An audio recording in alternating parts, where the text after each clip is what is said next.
Hello.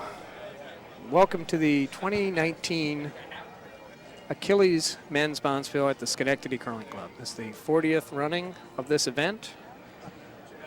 Our event's about to begin. We have 4 event finals going on right now. We'll switch out to the ice where they're going to get shots of Drambuie, traditional shots of Drambuie to start the event.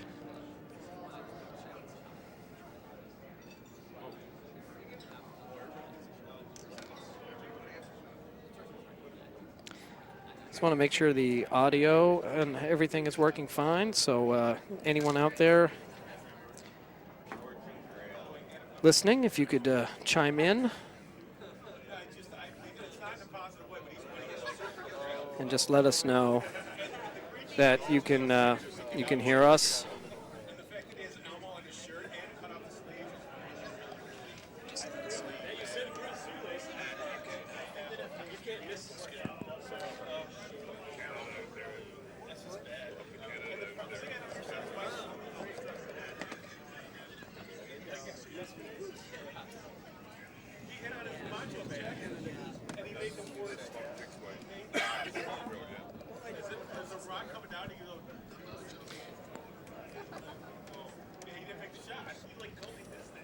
So this year's A event is featuring with red stones. We have Plainfield with Mark Mooney, Bill Nickel, John Gephardt, and Dickie Scott.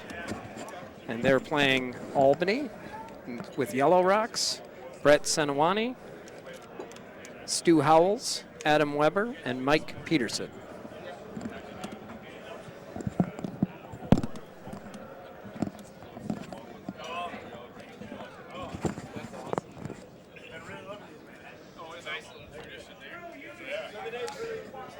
I'm Dion Warren. I'm joined on the mic tonight with Dan Mackold. Hi, Dan. Good evening, Dion. How are you this evening? Very good. Excited to get these games on the go.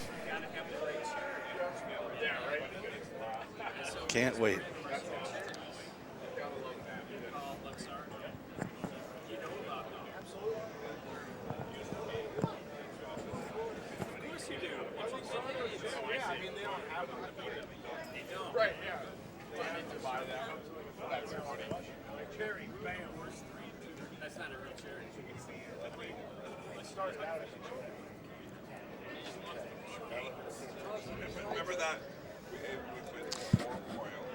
Well, I'd be muted.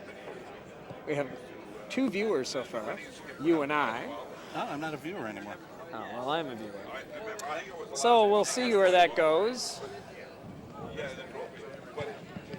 And all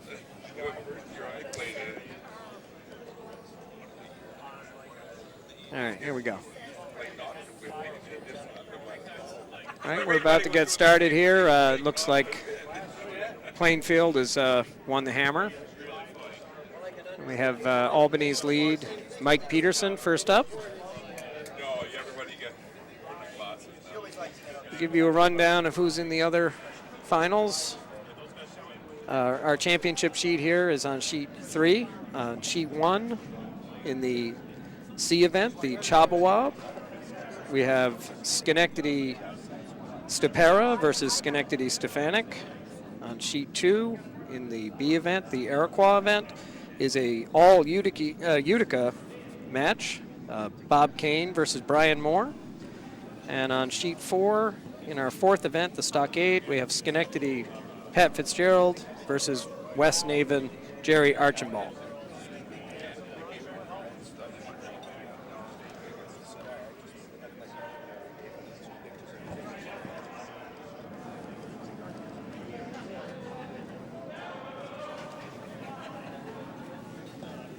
Albany lead Mike Peterson's guard attempt slipped into the house, and Plainfield will respond with an attempt to take that out. And just through the house weight. Starting to be a clean end play by both teams.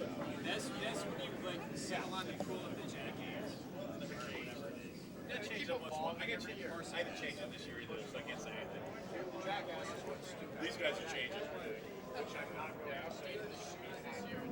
You did. You're from class. You guys are class. And Peterson delivers the control weight takeout, and they're sweeping it immediately. Sweeping hard for a piece, and the piece was not attained.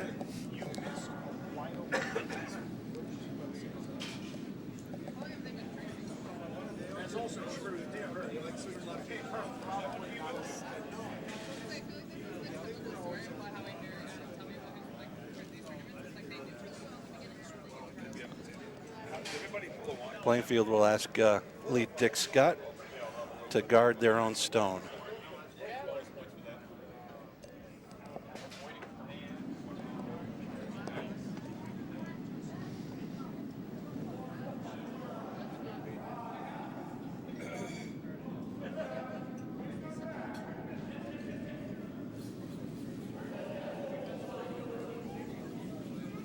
That was definitely not a.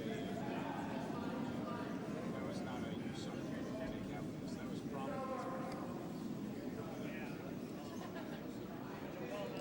So the guard slides a little heavy, but actually goes around the rock in the 8-foot.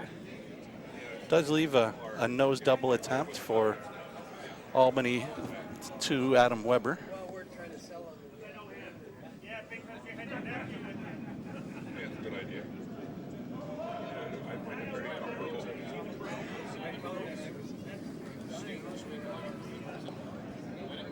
Swept hard early, but they held it out.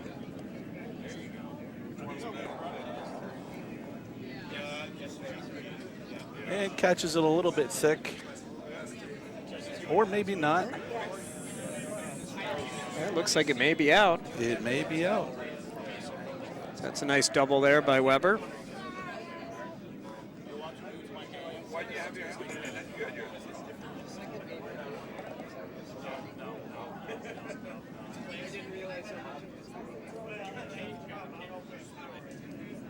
It's just because I was holding a big potato.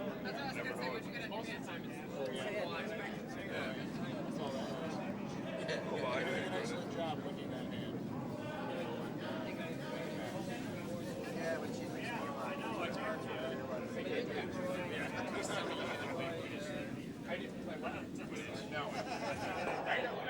By the way, in my mind, you did. I can't believe you didn't get it with me.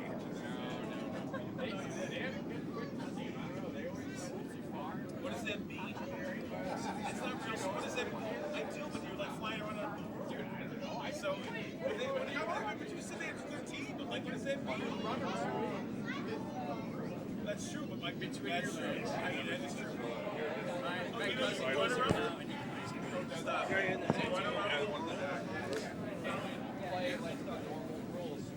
It looks like they're just doing a little bit of hit and replace right now.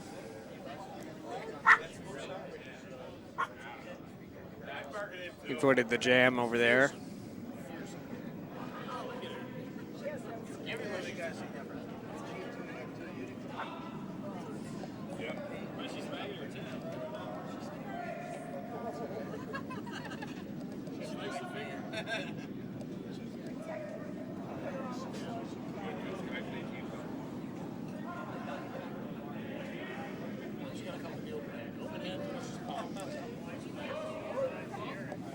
So just throwing, that was Plainfield's John Gephardt.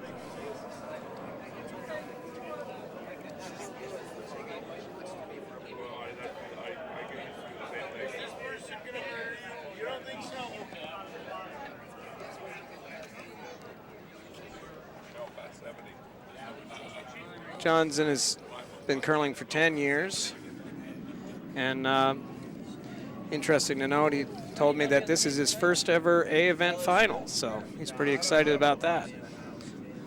I'll put money on anybody else. You don't have to buy your own. No, it's not that. You bet up to you betting against your Betting against them, you're betting for them. It touches the rock. The sand doesn't really matter. Sometimes no, the band will be there. The screw is in it. No, they don't go all that way. They should about half this. Yeah. Are you talking? Because I'm not hearing. No, I'm not talking. I'm being hit up for bar money by she who must be paid. Who is it? Huh? Who is it? You're on mute. It's the ever lovely Mrs. Mackold. Oh, okay. All right.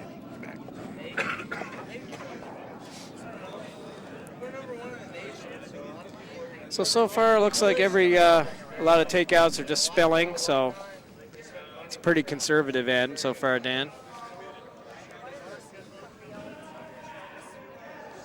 Yeah, that when that first guard, first rock of the end slipped into the house. It's Plainfield and Albany both didn't seem to have any taste for getting too aggressive early. When we get a feel for this fine Schenectady ice here in the final.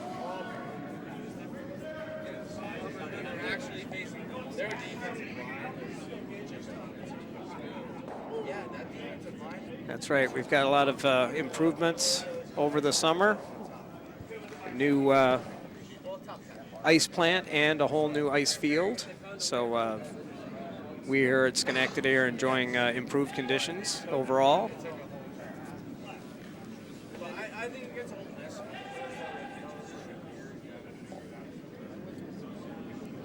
It's Plainfield Vice Bill Nickel.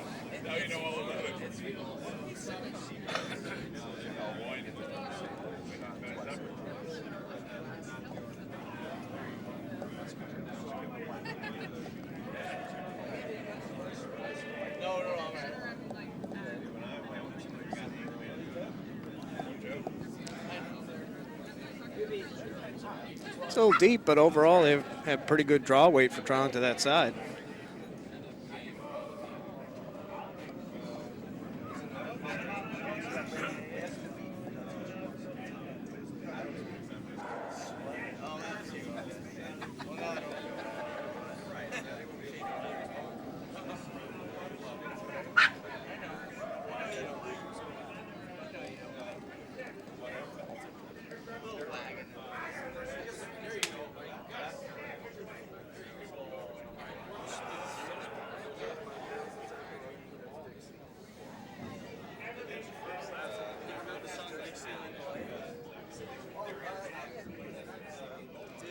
Albany skip Brett Sanamani with this first rock.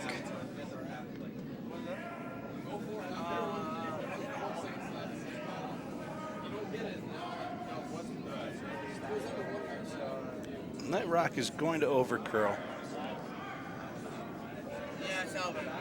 It's got just enough to knock it out.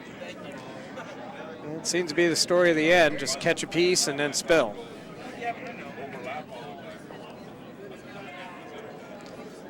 Plainfield responds with just putting one back over in the corner.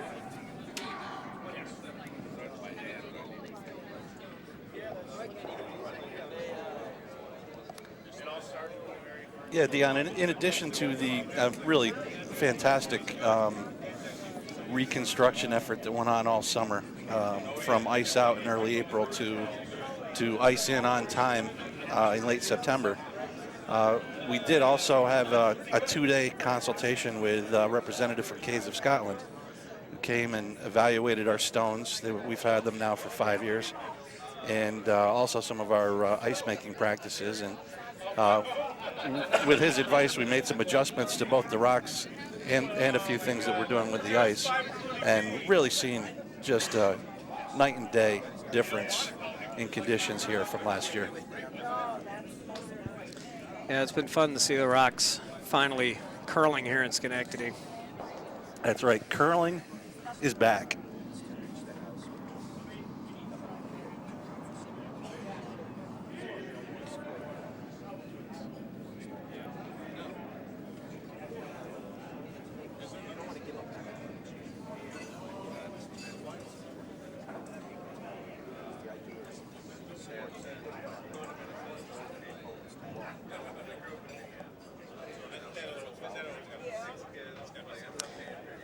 And every playing field player that's been asked to draw over there, little behind the tee line, but pretty good weight.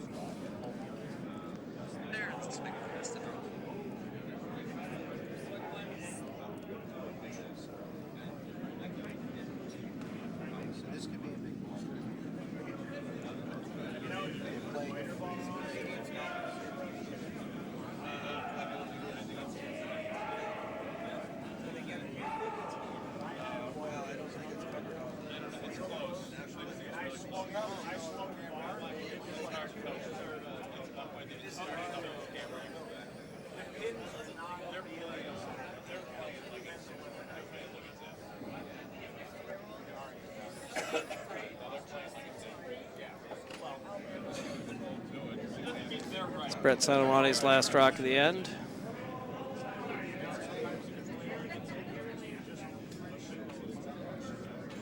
This is a better delivery by Brett. Gonna get a little less curl. And a nice hit and stick.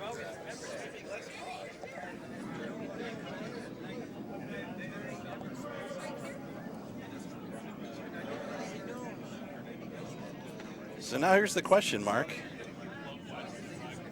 They've obviously had the chance to have a much closer look at that rock, which may or may not be biting in the back 12. And their shot selection would determine whether they think it's in or out. They're taking a lot of ice for a uphill and roll out, which leads me to believe they think that that's in. Yeah, or at least worth putting the biter bar on. Right.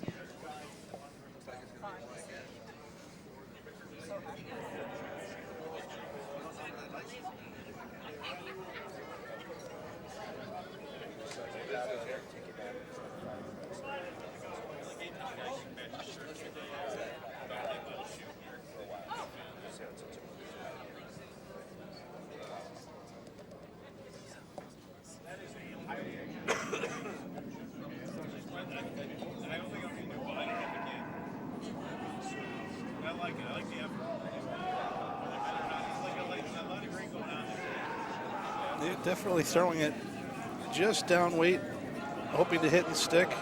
Sweepers are on it hard. They are holding it. And now we'll find out.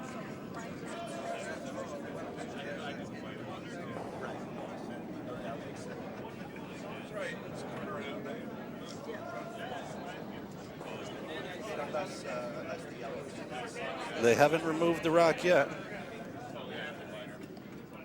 Oh. Brett's been here before. He knows where it is. And the biter bar is going to make its way down there. We're going to see. And hopefully they'll lay it on the ice for a moment to chill out those carriage bolts that it rides on.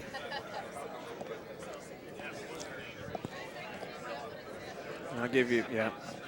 I was going to say I was going to bet you $20 they will not. Well, and they didn't. Just don't stop it right there. And that's a no. So it's a score of 1.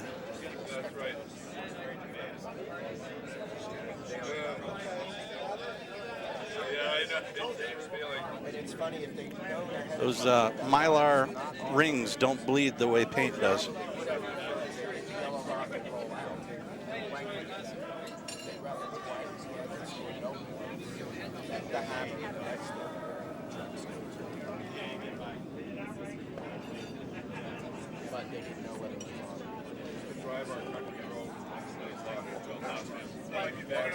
Trying to get you allowed to play.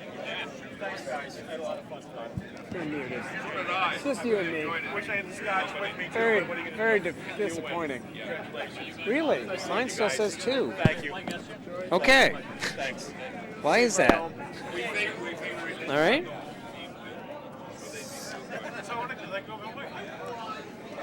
So we're learning a few things about the YouTube head count here. Apparently it doesn't update automatically on the iPhone app, so I'd like to welcome the 14 other viewers besides Dion and myself watching it on our own phones.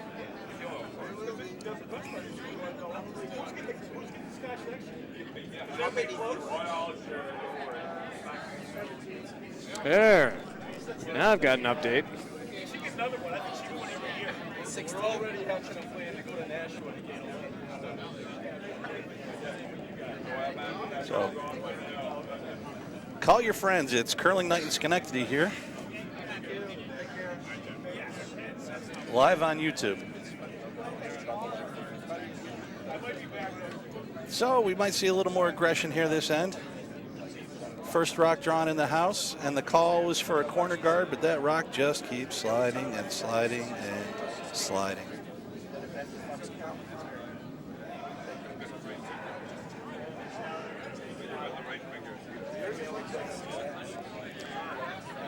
Skip Mark Mooney calling for a hit and roll.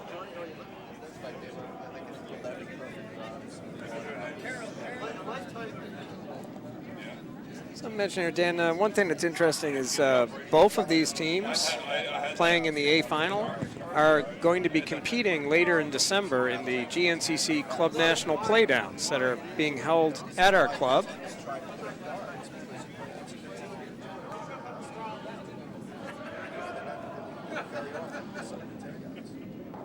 So this is great practice for both teams.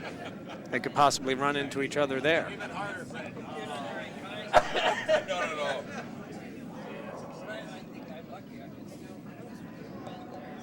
Well, it'll depend on the number of teams enrolled in the format. Well, so far, I'm talking to the GNCC chair, David Bukowski, and he's confirmed that there are 16 men's teams entered this year and 6 women's teams. And most likely, that will be a round robin for the women and a triple knockout format for the men. Oh, so it really will be, I hate to say, the luck of the draw of whether these teams would play each other. Hi, Curling Chicks. Thanks for watching. Yes, we can state for certain that it is typical for this spiel. It has been for quite a while a Saturday night final.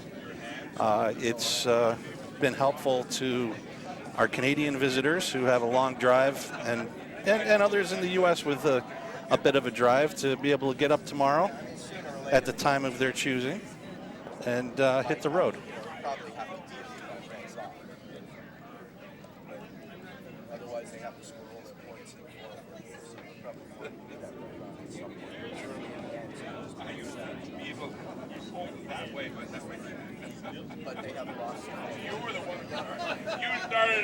So along the same lines, talking about the club playdowns, you mentioned those are December 19th through the 22nd here at the Schenectady Curling Club. And we had some other teams participating this weekend as well at the Achilles. Great time for them to take advantage of seeing our new ice and playing on it before the event is held here. We had Team Guzman from Broomstones with his team here. Team Machold had, from our own club, had 3 members participating. And yeah, I'm sorry, it was just too nice in Florida to curl this weekend. Can't fault you on that. And another local club, skipped by Mike Stefanik, had himself and his vice playing this weekend. Oh, a nice soft weight double.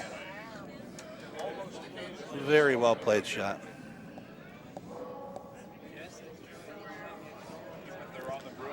And that was Albany 2, Adam Weber.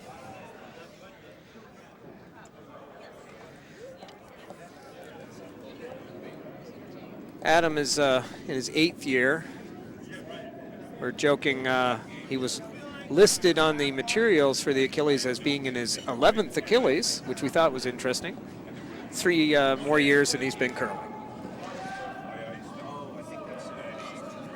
Well, he's just trying to get to that 25-year rung that much quicker.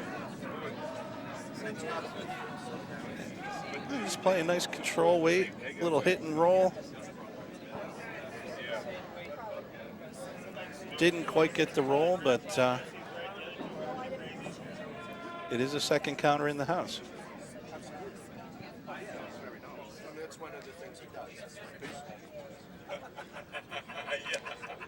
And Adam actually is a dual member of Schenectady and Albany. Albany is his primary club, but he does curl one night a week here in Schenectady, so more experience for him on this ice leading up to playdowns.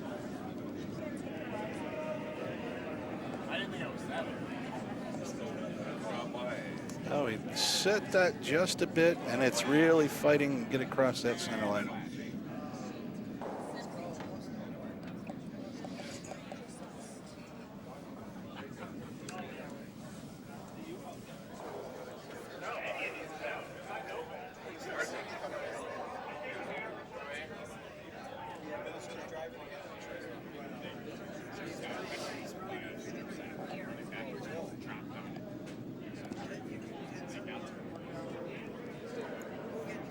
Plainfield Vice Bill Nickel throwing his first rock.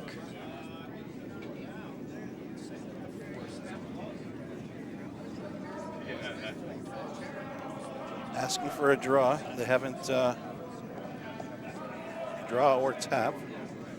They're not sweeping it, that's for sure.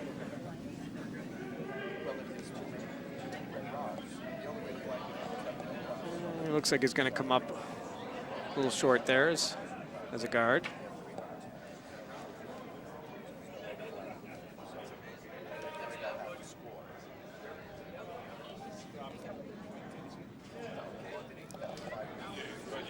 Bill on Plainfield, he is definitely the wealth of experience on that team. He's been curling for more than 40 years. Started as a junior curler in 1973 in London, Ontario. He moved. How old were you in 1973, Dion? I was 0 years old. I was some months old.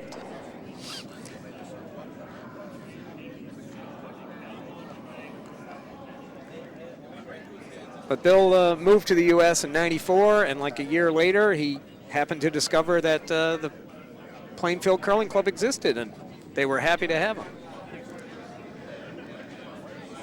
I think he had said to me, they tried to explain a little about curling, and he told them that how long he'd been curling, and suddenly he was the most popular player to be on people's teams that year.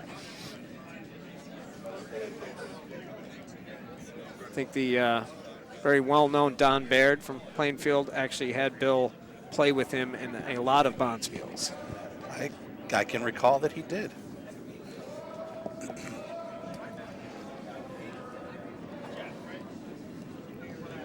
So the Albany attempt at a draw slid through. It's going to give the opportunity for Plainfield and Mark Mooney to really apply some pressure to Albany here. Well-placed shot here is going to really make things tough on Albany.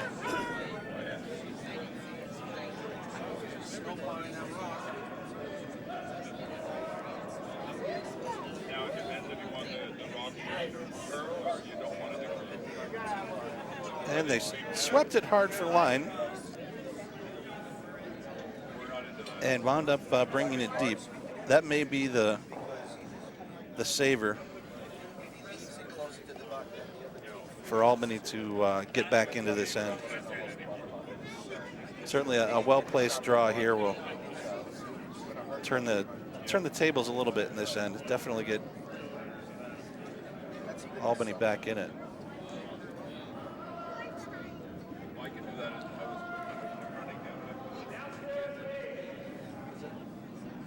Sweepers are right off of it.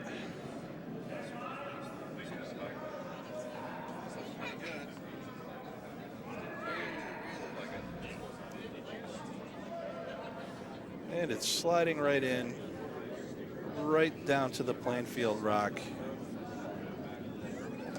That's a good shot by Stu Howells. I imagine Plainfield just wants to follow that down.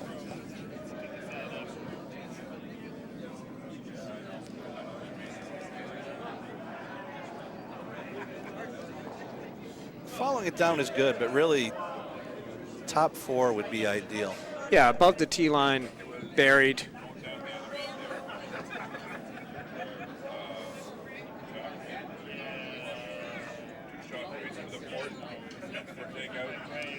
So in case we have any viewers interested in our other matches, I'll give you some score updates. Sheet 1 is our C event final. Schenectady Stepera is up 2-0 over Schenectady Stefanik after one end. In our B event final, Utica Brian Moore up 3-0 over Bob Kane from Utica after one end. And on sheet 4, in our fourth event, we had a blank by Schenectady Fitzgerald in the first end. He's playing Wes Naven, skipped by Jerry Archambault. So Plainfield Sweepers got on it early, held it out, and seemed to misjudge it a bit. That keeps Albany's rock in the back 8.5 foot. Still count. If Brett Sanawani can get one in there to about the top 4, he'll be in pretty good shape.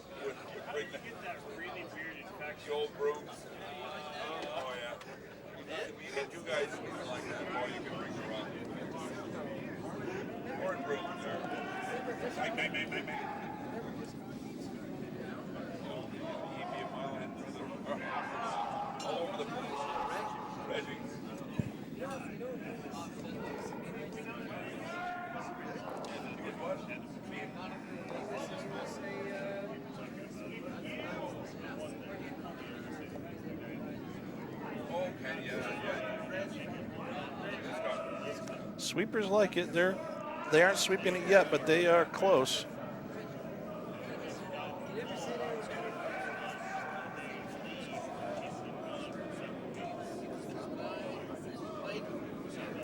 And with just a few brush strokes, it did slide behind the tee line. Albany currently sitting 2. But with a really good draw shot here, Skip Mark Mooney can negate those 2 yellow rocks.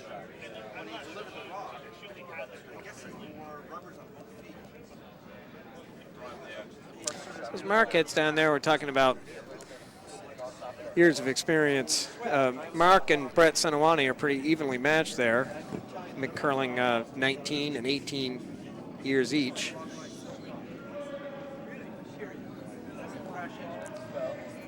Mark, however,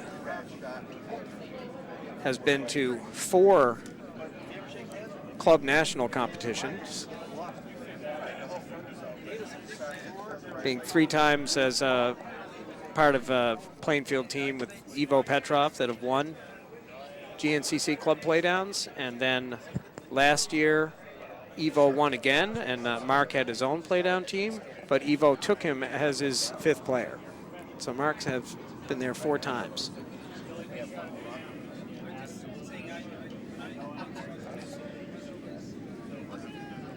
Brushers don't want to touch it. They're looking at it. They don't want to go. On its own, it's just sliding in there. Just a little rub. It's going to make things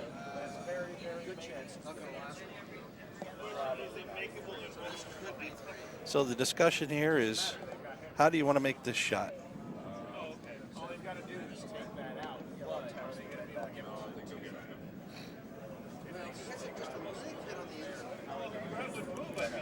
Yeah, he's got to get to the inside to guarantee himself 3. But if he crosses it too far, he might push his own yellow out.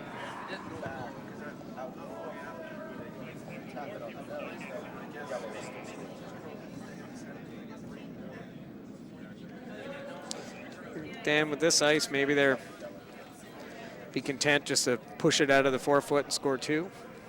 I think that'd be the safer shot here.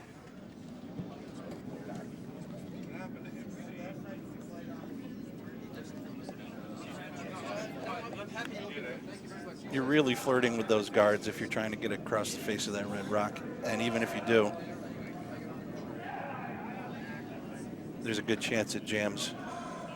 Even if it jams on the red one, I don't know that it's going to be. Well, all the skips behind the glass.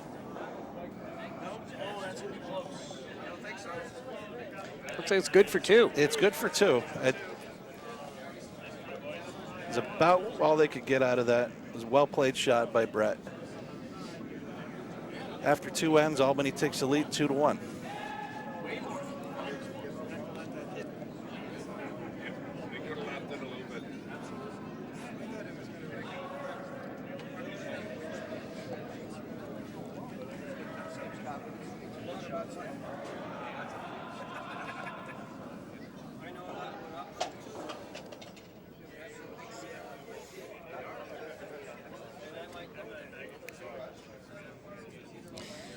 Well, Dan, looks like we're up to 22 viewers now.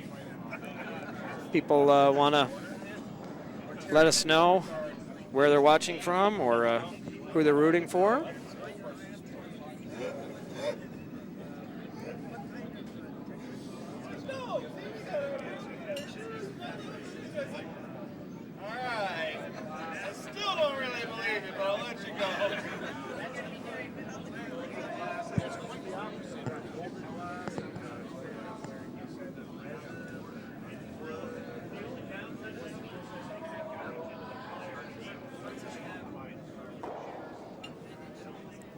Mike Peterson puts up a nice center guard.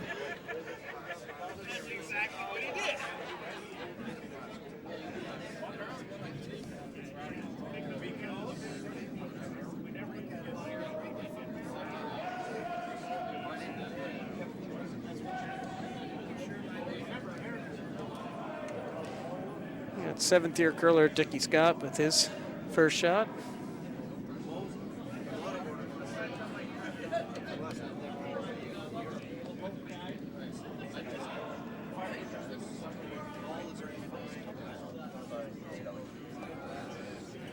Just a little bit heavy.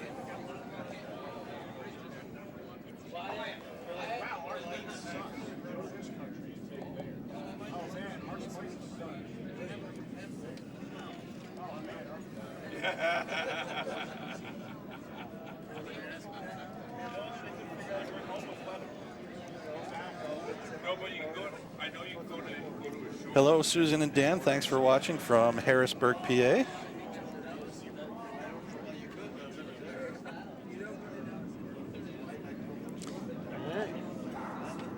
Cheering for John Gebhardt.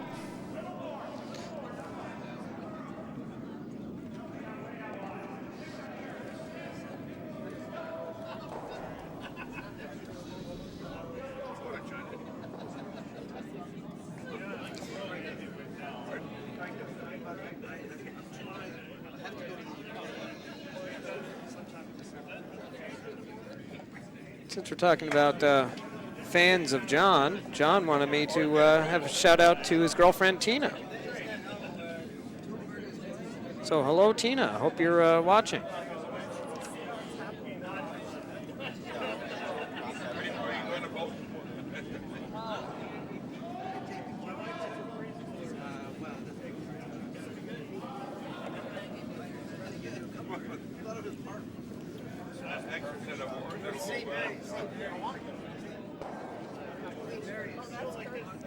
To save the shooter there.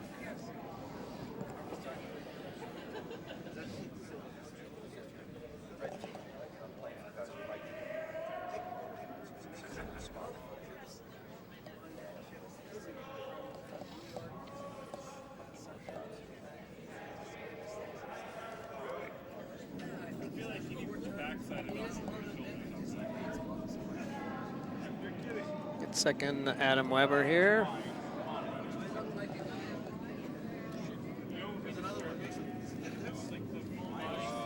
Wearing an interesting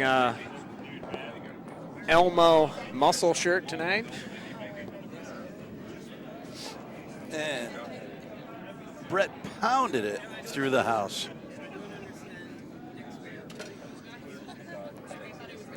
Comfortable playing defense without the hammer.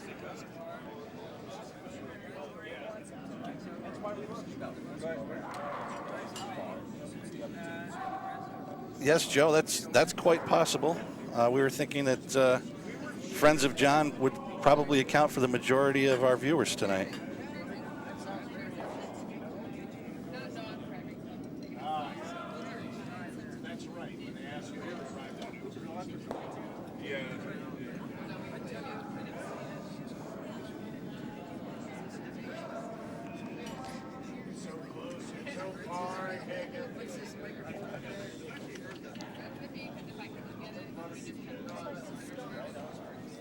Not quite buried, but a good draw weight.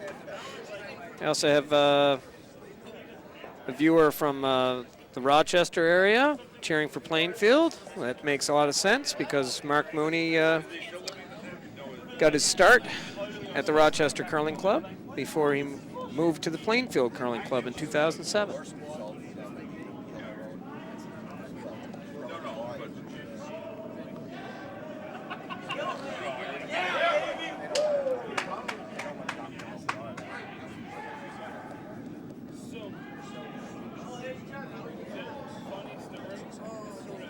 Just a little late on the sweep call there. Just ticked the guard, possibly into the house. Fully exposing Plainfield shot rock. Rather than guard it up, Mark is wisely calling for a draw around what he's going to use that yellow as a corner guard. In action in the other sheets, on sheet 1, Team Stefanik scored 1 in the second end to come within a score of 2-1. Sheet 3, Team Moore stole 2 to go up 5-0. And on sheet 4, Team Fitzgerald took their deuce in the second to go up 2-0. Here's some good brushing here.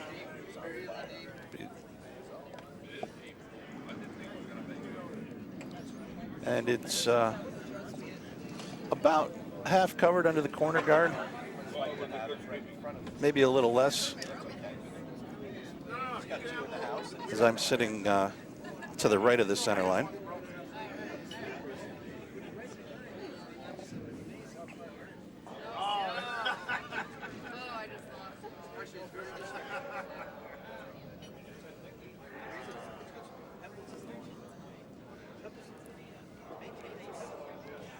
And Brett is asking Stu to make the out turn hit, roll to the right,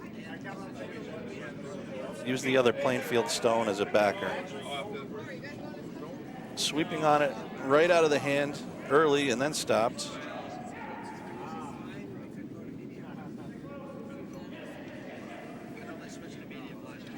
Just a little too much sweeping as it rolls across the face and spins just back to the edge.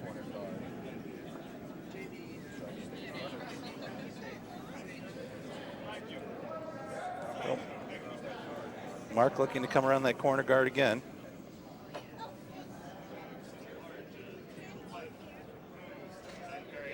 Yeah, if you could get this one half buried in the top 8 foot, be in good shape.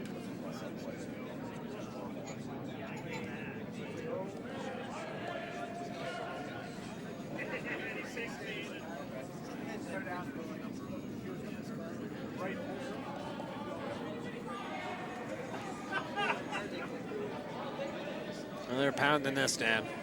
Yeah, well, Billy definitely just laid it up for the brushers. And they did get it there. I'm sure they would have liked to see it curl just a little bit more there. Yeah, it looks But like it's, so you may be able to get to nose. If you go like that, they go. now the high side double could result in a jam. Yeah, yeah. But if you go like that. Oh, what? All kinds of action on the interwebs here. Stu Howell's takeout. Coming down. They're trying to push it now. Oh. So the high side double attempt was too thin, resulting in a treacherous jam. And it's going to offer up the same shot again.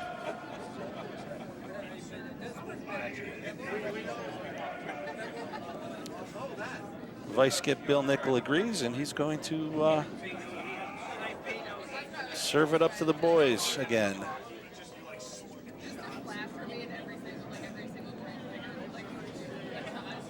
By my eye, just a little bit more weight this time. Brushers aren't on it.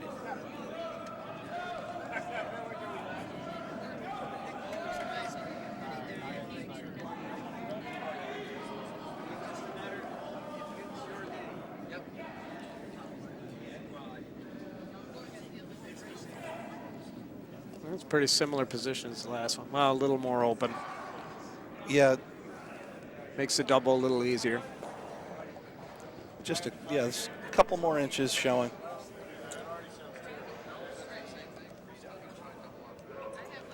It's basically wide open.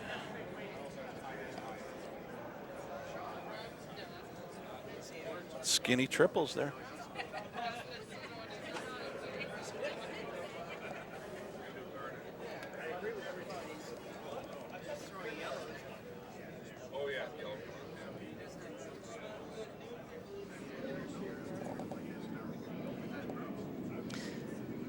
So Team Senawana wanted me to definitely point out that when they play in the Achilles, they think the secret to their success are the number of Manhattans that they enjoy during the weekend. Well, it's certainly the secret to the Schenectady Curling Club's bar success.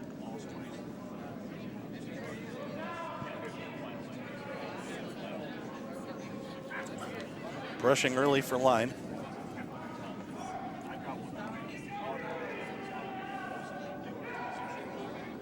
Just by the guard. And it's just a takeout, but he's sitting shot and mostly, probably showing about half a rock from the left side hack. So they're talking about a control weight hit and roll.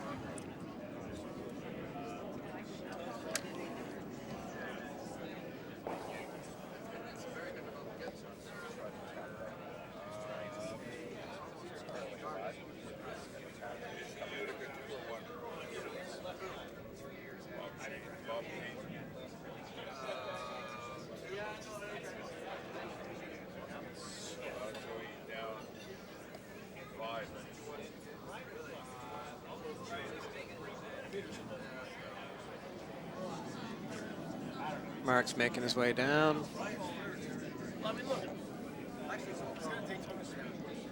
And he told us front end this will be control weight.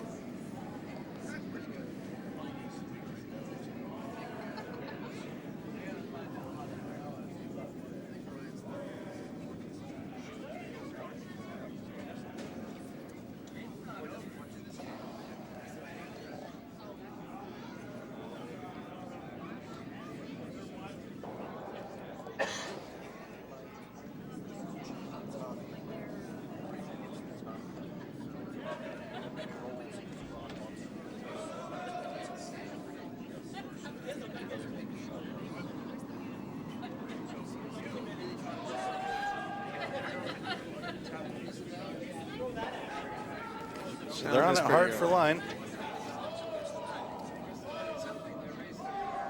They held, now they're off. They did move it enough for one, and we've gone off the screen here. Oh, enough to lie two.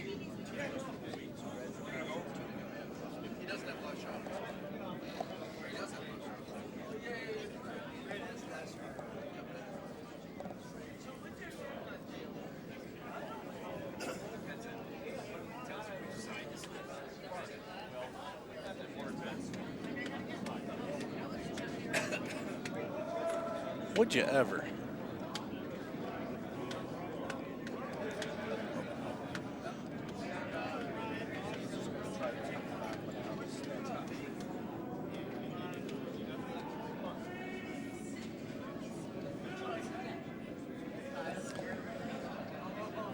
Albany's last shot here. You want to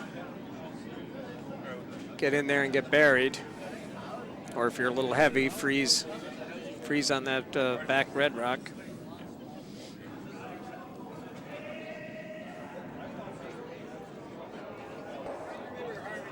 I wonder if he can see enough from there with the amount of ice he's taking. If he could just kind of hack, weight, hit, and roll to the right.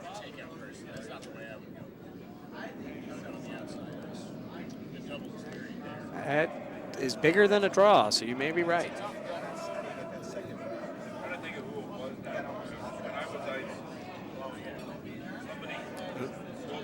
Weight appears to be a little big.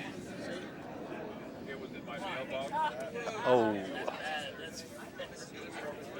No comment on that.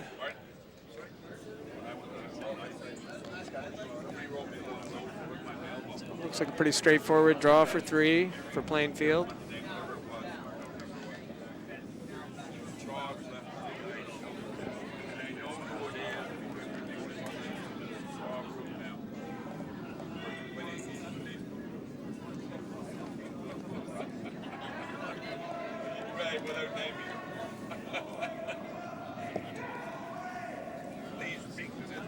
Mark choosing to play the line they think they know the best here.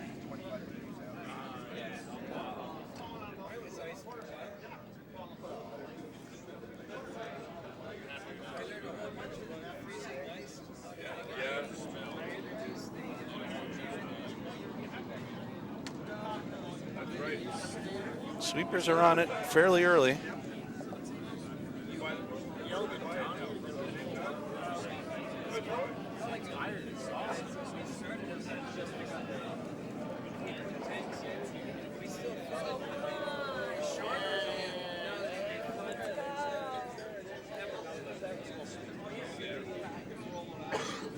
Well, no problem for those sweepers.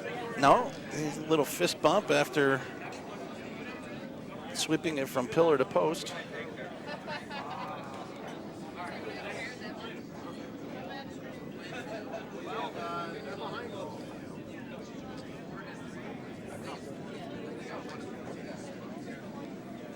So it is now 4-2 for Plainfield.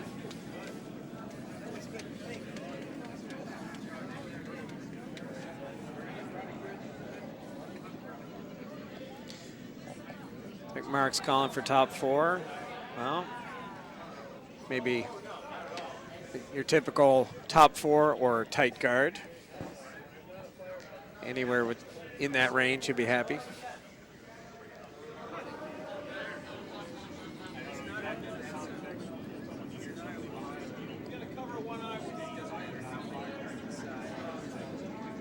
In action on the other sheets, sheet 1, Team Stepera got their deuce to go up 4-1 over Team Stefanik.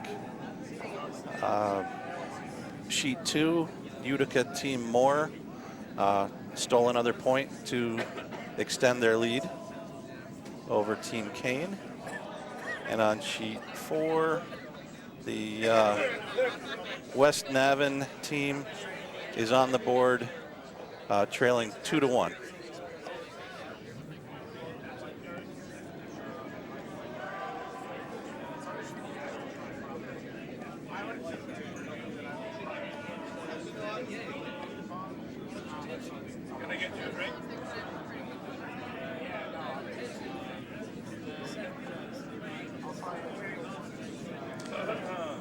Mike Peterson's shot's on its way.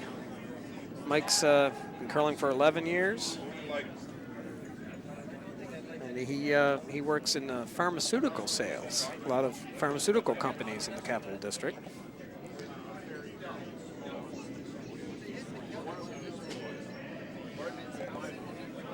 I assume those are legal pharmaceuticals. He wasn't specific, Dan.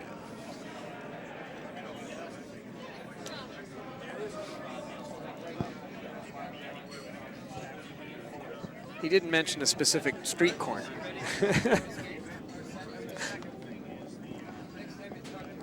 Yeah, I guess she's ready, yeah. She's not thinking of it, I don't think, but...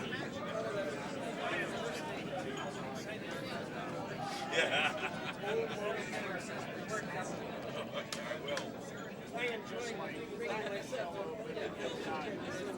Send her the email.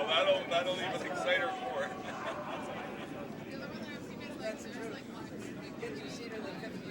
Yeah.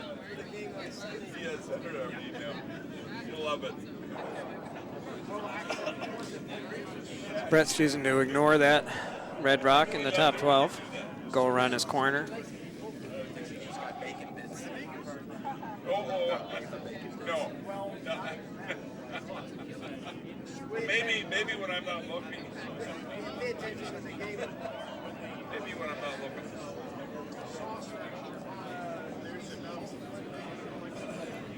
Brushes are on it hard.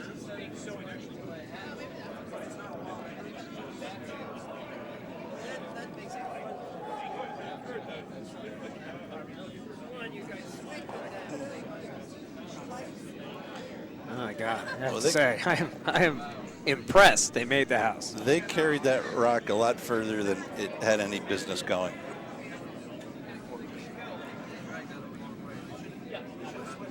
Solid sweeping being displayed by both teams this evening.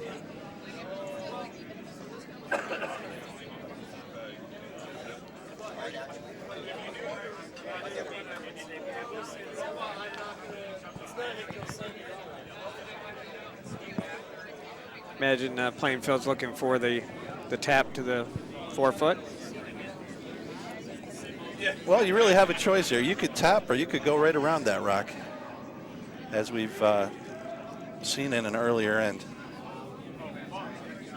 But they're sweeping it with the intention of tapping up. And it's on an angle, but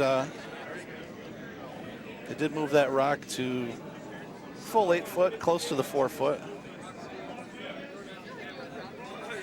Plainfield currently lying 2.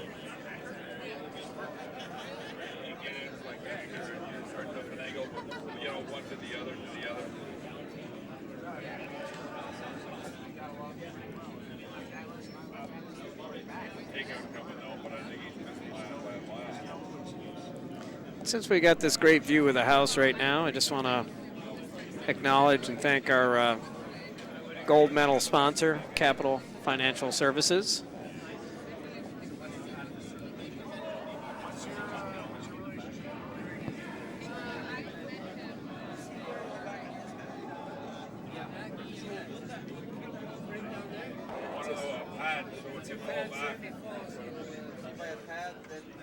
And Albany removes the center guard, rolls over, and now has a nice cover on their one biting stone. Still a lot of work to do.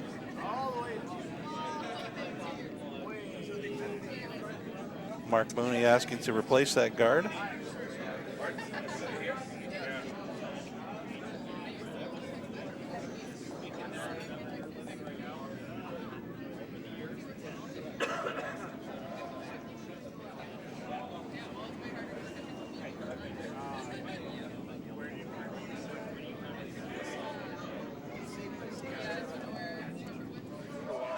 Sweepers right off of it. They think it's just a little bit heavy for a guard.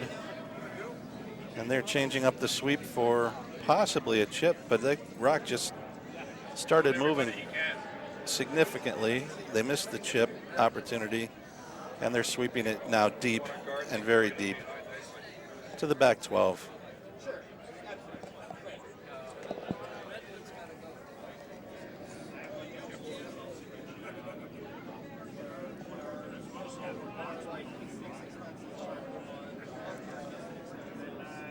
Brett asking for a hit and roll.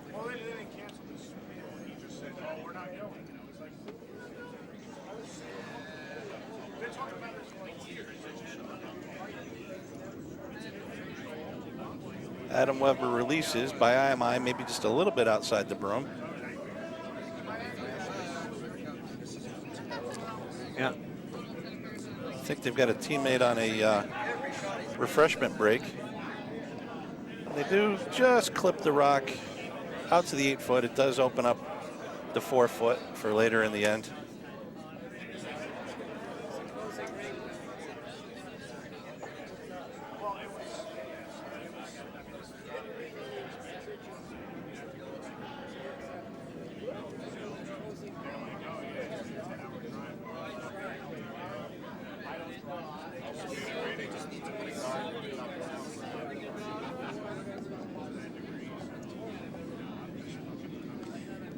Bill Nichols' guard attempt is away. A lot of brushing here.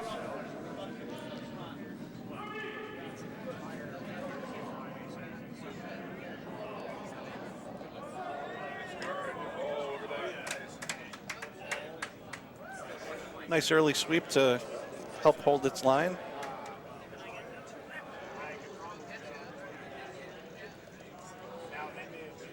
But the guard is long enough where Brett will ignore it and just go around it.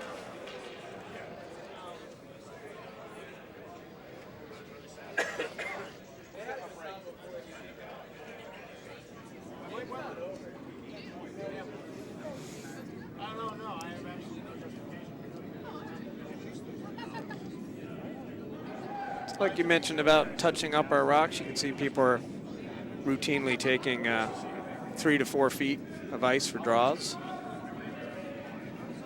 Yeah, that was, I mean, this shot here was a full 4 feet. Unfortunately, it's a little heavy, so we're not going to be able to see. Yeah, it's very weight sensitive. The full extent of the curl. But actually, it's going to just get, no, just glanced. And it negates a couple of those red stones.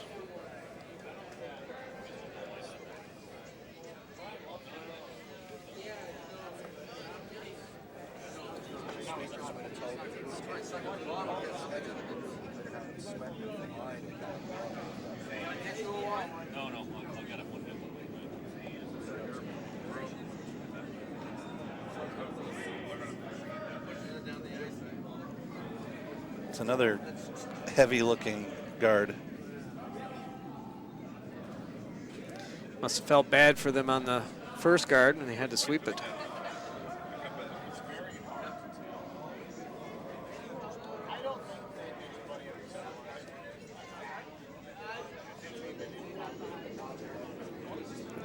And so that rock, Mark Mooney had the broom actually just outside the 8 foot.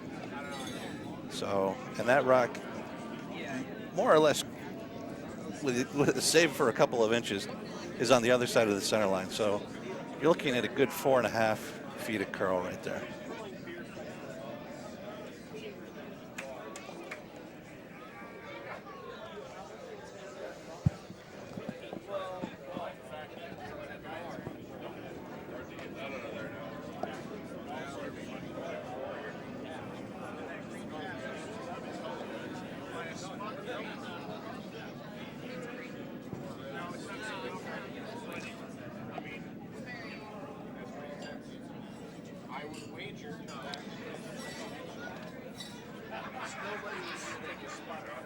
This is going to finish to that red.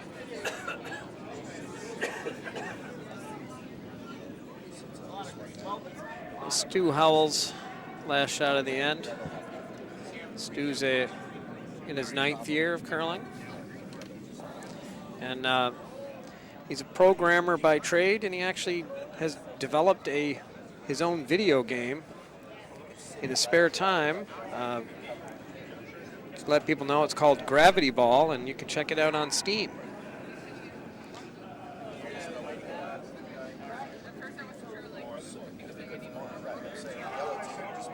Dion, remind me to ask you later what Steam is. Well, I'm no expert, but I think it's a platform where you can purchase and download video games, and you can play games online. Some are free, and some have a monthly subscription cost or a one-time fee to purchase. Do they have like Asteroids and Defender? I bet they do. Ooh. There's probably a retro section on Steam. Well, that tells you my vintage of video game playing.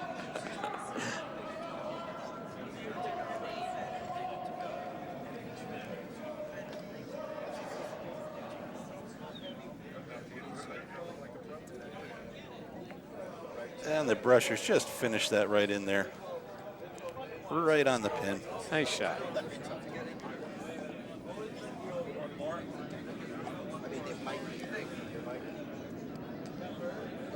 Actually, the overhead shows it just behind the pin.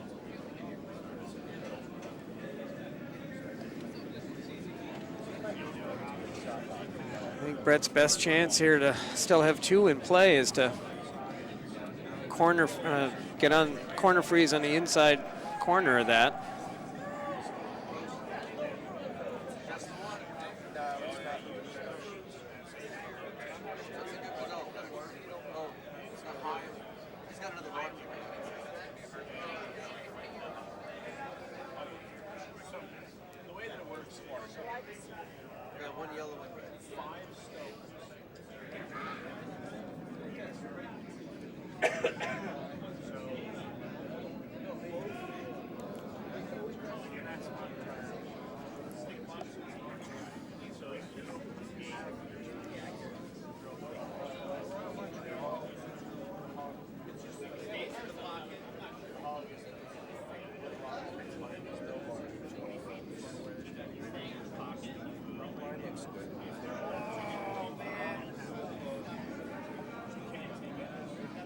Brusher's on it early.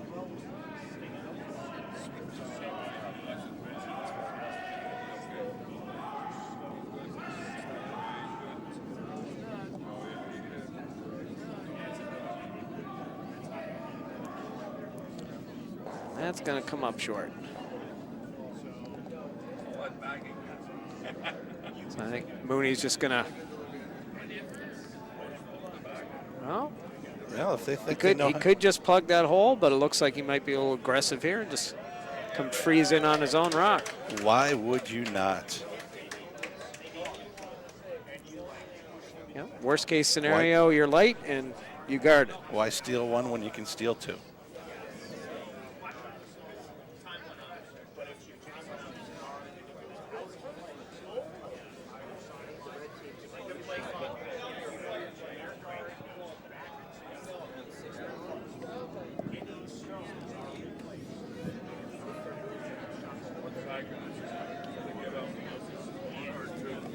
That's the thing. He's going to give up 1 anyway, so that's going to give up 2.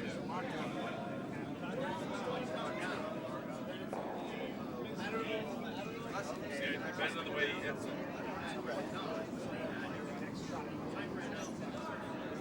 Marks Mooney's rock is away. Sweeper just cleaning it right now. Leads me to believe they like the weight. Now they're sweeping it hard for line. And off again. Rock looks good. Oh, real nice. Money. Now what?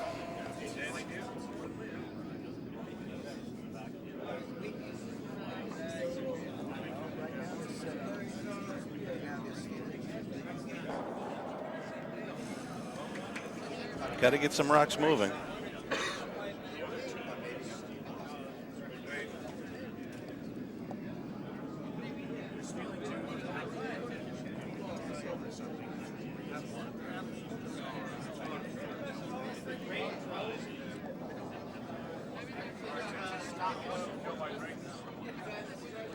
Yeah, I don't know what kind of, crazy double raise takeout options he has.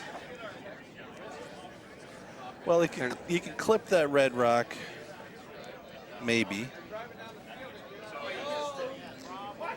Just cut him down to 1. Or he could run the red one in,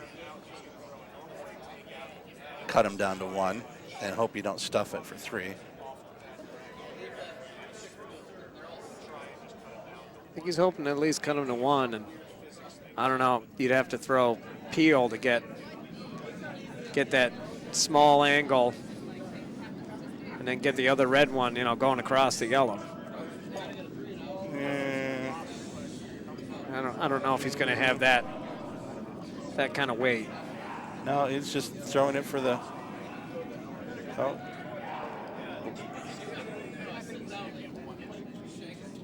Nice shot.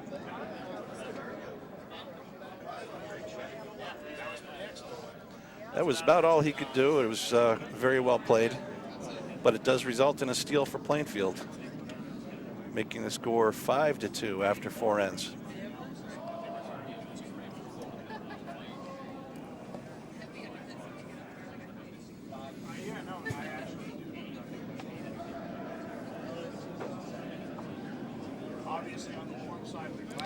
See, Mark's team has good housekeeping habits, cleaning the glide path before shots.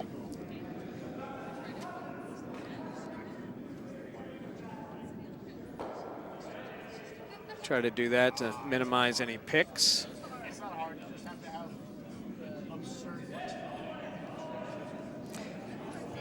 Imagine Mark is calling for that top of the 4-foot shot.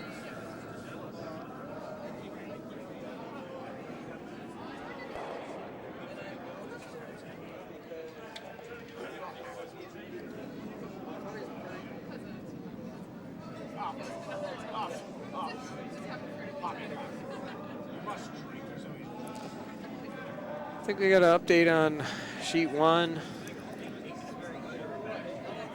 Schenectady Stepera stole 1 in the 4th to go up 5-1 over Schenectady Stefanik. That's our 3rd event, the Chobawab. On sheet 2 in our 2nd event, Bob Kane is on the board. he is. It is now 6-2 for Brian Moore over Bob Kane, both teams from Utica.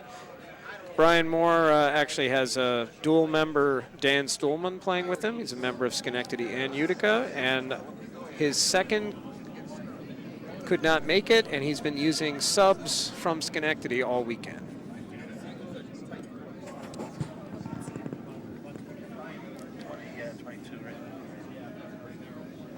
And our last update on sheet 4 in the 4th event, the Stockade, it's all tied up after 4 ends, 2-2. Schenectady Fitzgerald and West Naven Archambault.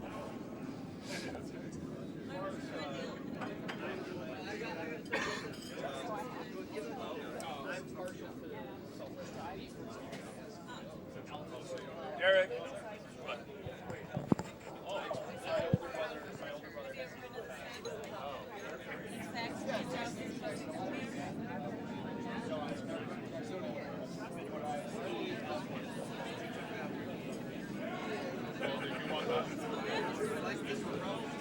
Yeah, I like this.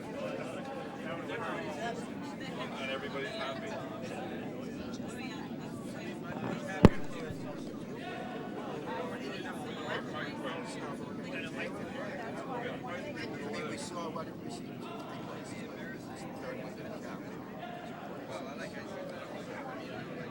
Deanne, I see we have an in-house sponsor on sheet 2 as well.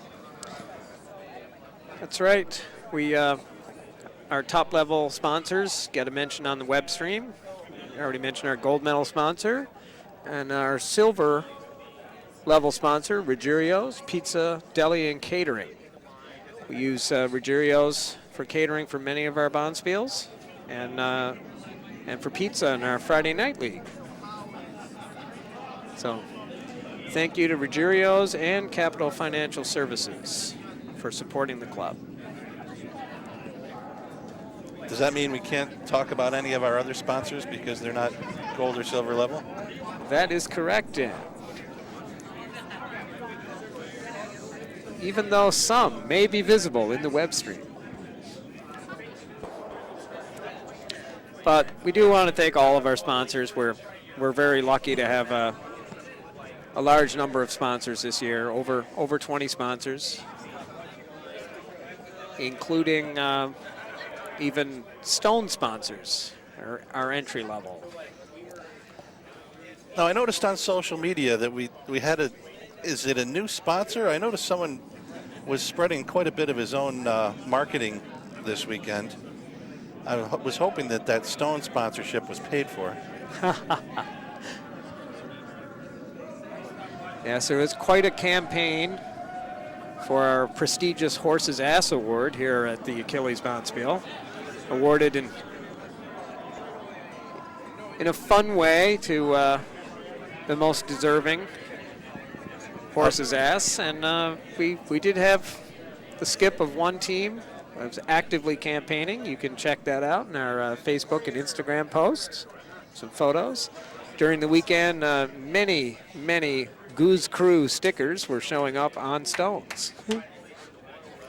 Luckily, they peel off easily, and he's going to escape the charge. Well, I'll see him at the bar later and charge him accordingly.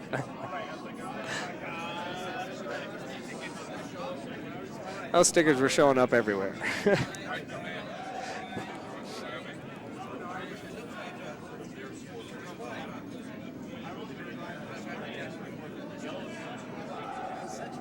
Another strong end setting up for Plainfield here.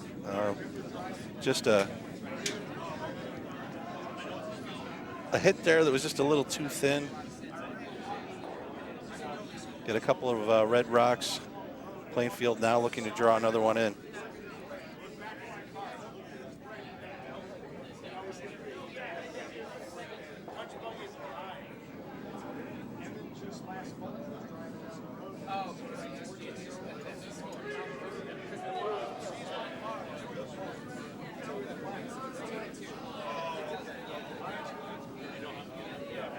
Brushers have been on it from the midway point on.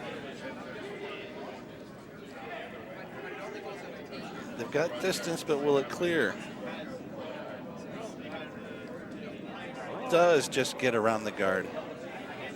Slides to the back four. Whole lot of red in the house right now.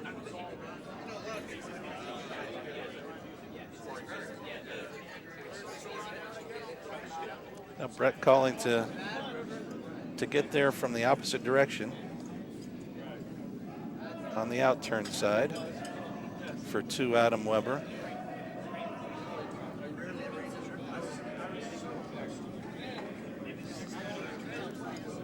Brusher's not too close to it. They're watching it from behind.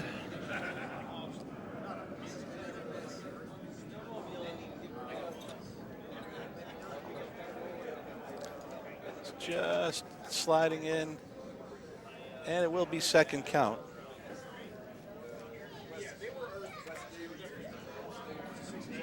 But it leaves the button open for Plainfield.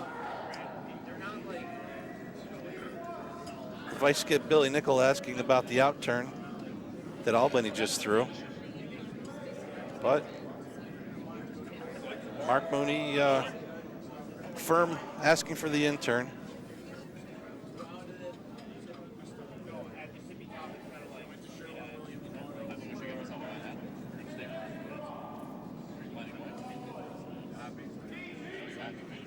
Sweepers say weight may all be there.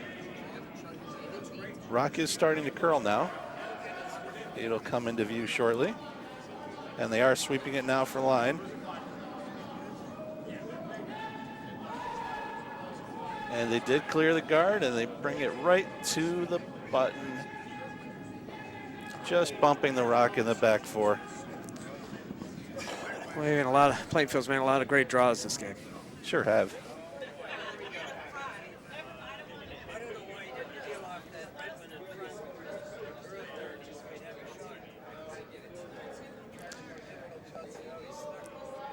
Yeah, it may be time for Albany to get rid of that guard. Well, if it wasn't time before, you know. Yeah. I think they're talking about it now.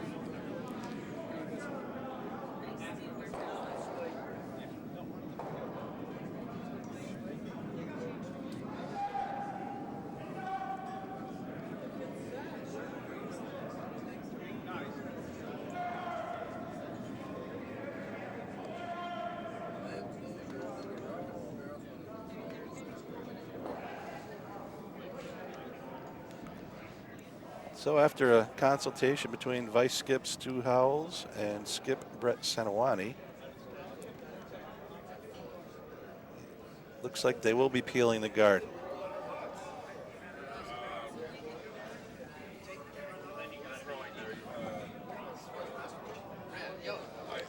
All right, so for this shot, that means Mike Peterson better be ready. He's on the hold side. Thought he asked for peel. That doesn't look to be much more than normal, maybe even control. But they're going to get it on the opposite side.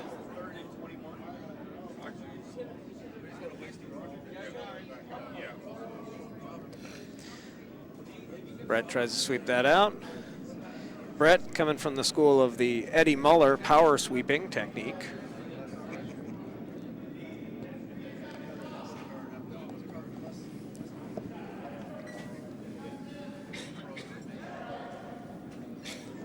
If we have any Albany members, get that reference.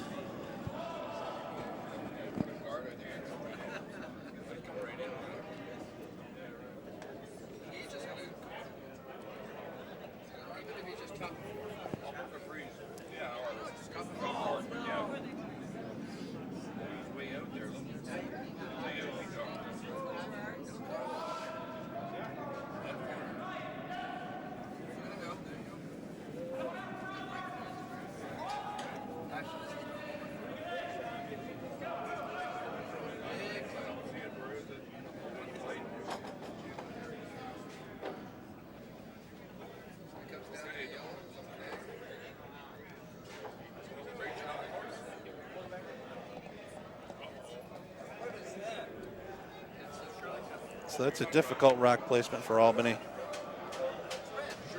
Did slide into the 8-foot. But Stu and Brett talking it over again. Like even the front end is encouraging Stu to bring his weight up a little bit.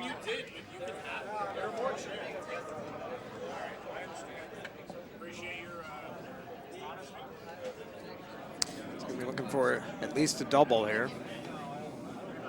Yeah, I would say.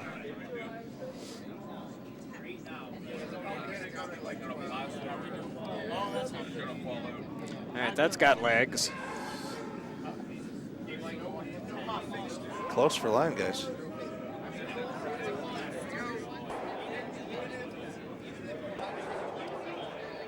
All right, well, hit it just a little bit high. Did move some of the backers.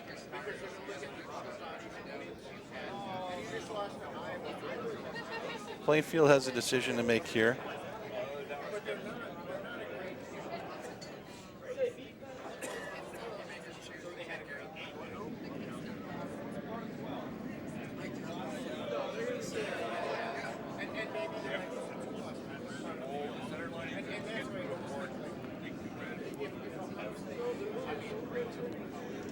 Just looking to guard the rock in the top 4.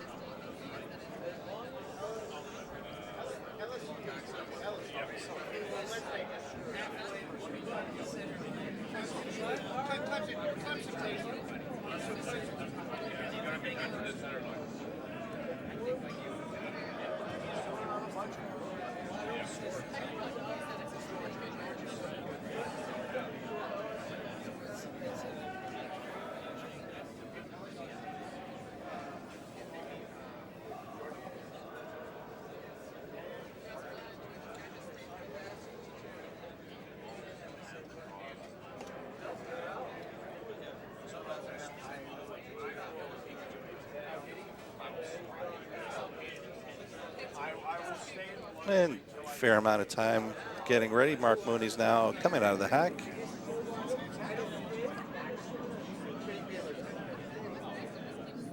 Sweeper is close. Cleaning. Just lightly cleaning and now starting to brush as the rock comes into sight. And they're off again. Just a little bit over curl, perhaps.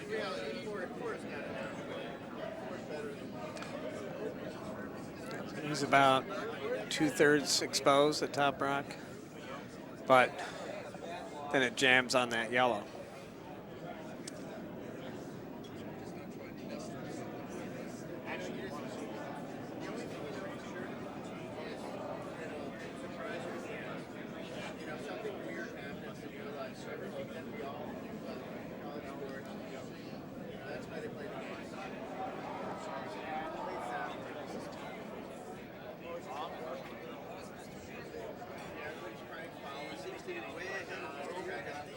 Having a long conversation here.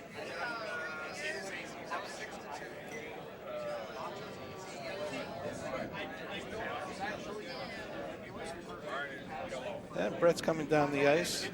Stu has the broom down. It's not taking a lot of ice, regardless of which red rock he's trying to hit.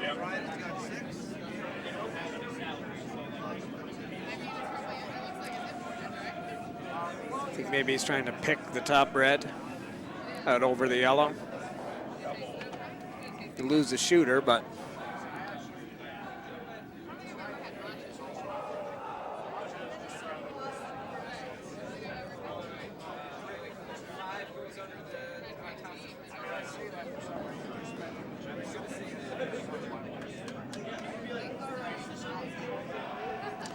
down, Fairly down controlled weight. weight. Yeah. That's going to be all over the guard.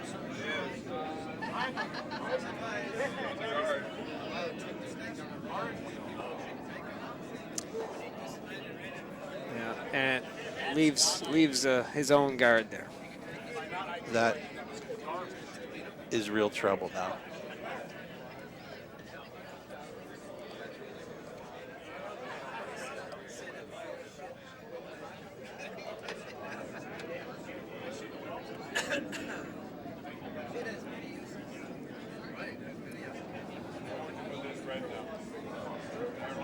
Behind the red yellow, yeah. Right there, you're right.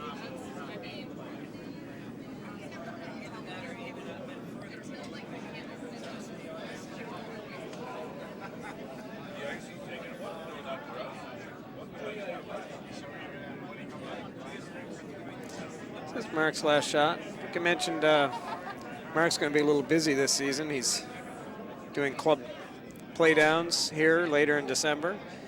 In January, Mark is skipping a mixed team that was selected as Team USA that will be playing in the World Masters Games in Austria in January of 2020.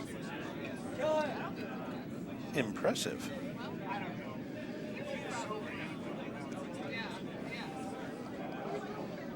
It sounds like a great opportunity.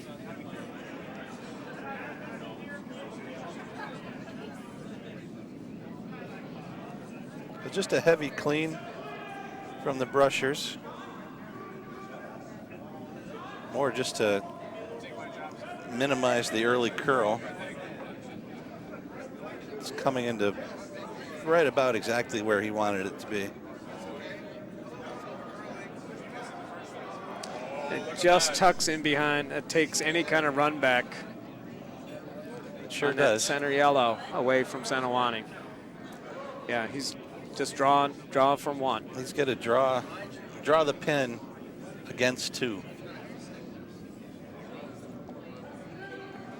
And either he has a different plan for his release, but he's taking a foot less ice than Mark just did.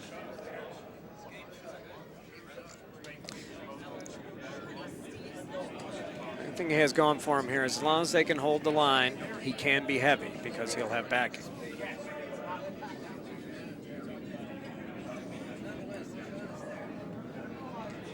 They do have to play this pretty tight to the guard.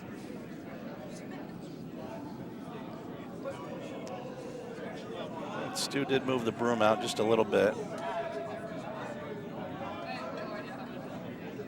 He's not narrow for sure.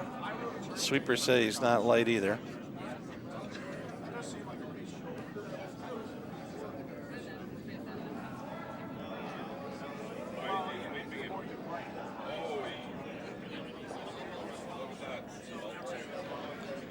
Well, he clipped the corner guard and wasn't able to outcount either red shot. So that's a steal of 2 for Plainfield, who now has things well in hand, 7-2 after 5. On the other sheets, on sheet 1, Team Stefanik took 2 in the 5th. They are now have brought the game to within 5-3 is the score. Bob Kane on the comeback trail, stole 1 in the 5th. Team Moore is still ahead 6-3. And on sheet 4, Schenectady took 1 in the 5th to go ahead by the score of 3-2.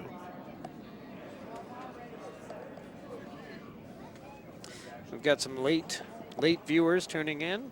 We're up to nearly 30 viewers now.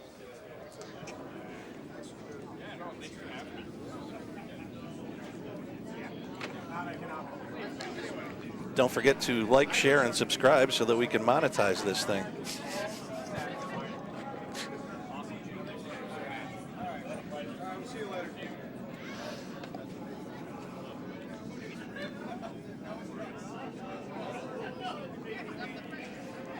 I think this was a case of I wanted it in the top 4, and if it goes through the house, it's okay. Just don't be a guard. The lead said, I know how to throw that.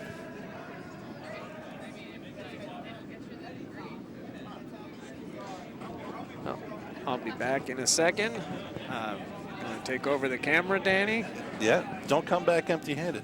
Oh, I will not.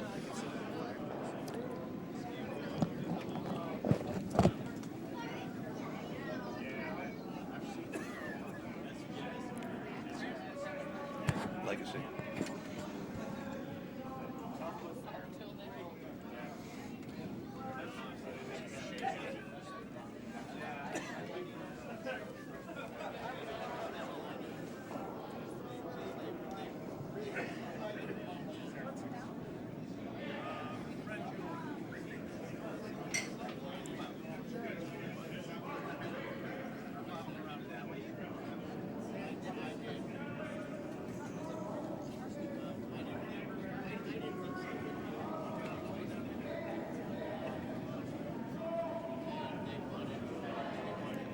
And calling to draw to the open side. Sweeper's just keeping it clean. No concern about it going to stick around.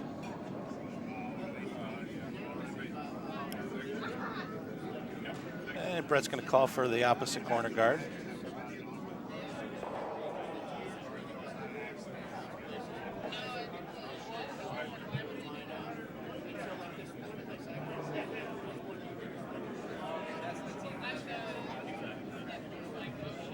Thank you, Susan. That's good to hear.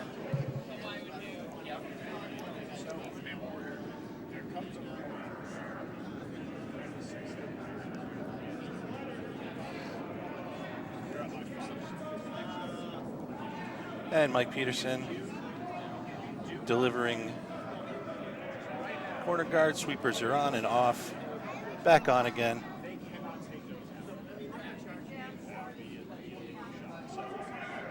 And Albany getting off to a good start here with a couple of corner guards here in the 6th end. They're going to need to put those to work to get back into this game.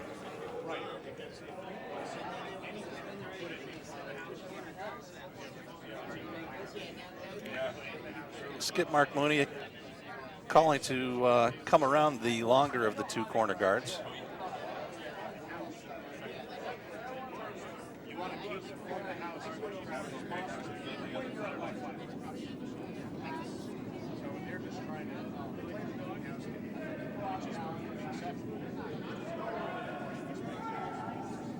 Pressures were light early, now about midway they're on it fully. Oh, and it's a burnstone. So they'll take that rock out of play.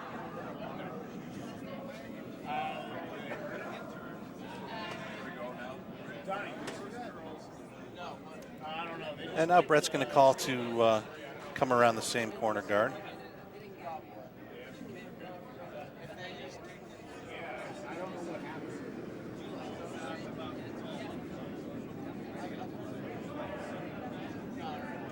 Adam Weber, the stone away. Sweepers are on it.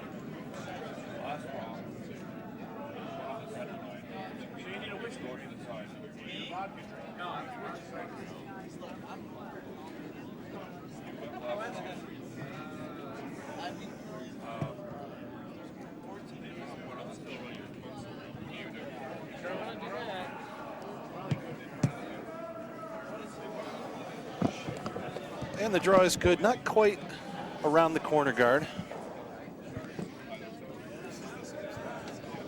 Mark Mooney calling for the hit and roll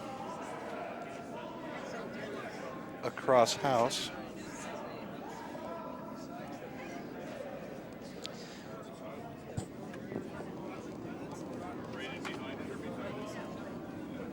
It's thrown with some decent weight. Sweeping to enhance the curl here. Now both sweepers sweeping. And he hits and spills.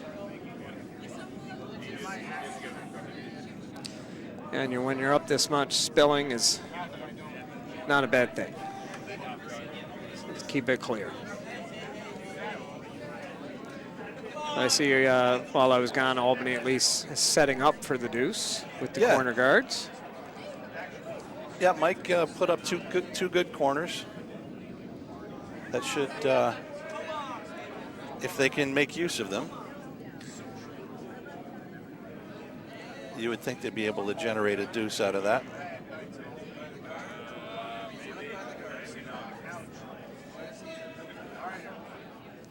And they're sweeping for curl, but that rock, let's see if it's going to hang around. And it is by about a third of a rock in the back of the 12-foot. At least from where I'm sitting. The overhead shows less, but definitely on the paint.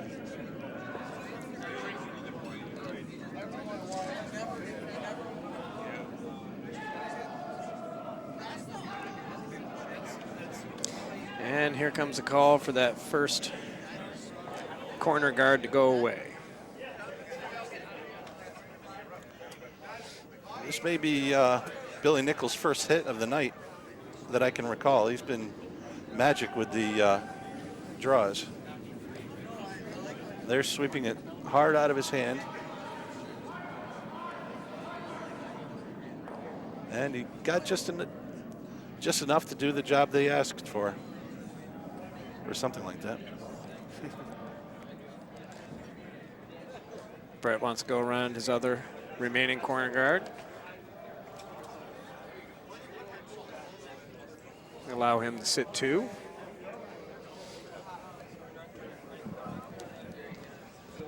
Since we are enjoying some delicious libations, I will at least take the opportunity to say we are enjoying a Saranac and a Wolf Hollow brew, both bronze level sponsors of the curling club. You're just giving away the store, aren't you, Dion? Oh, yeah.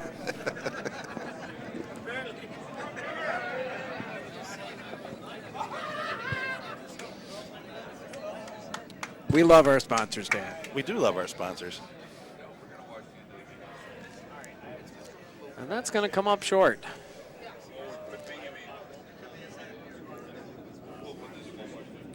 I can remember web streams from a few years ago where we ran through all of our actual sponsors.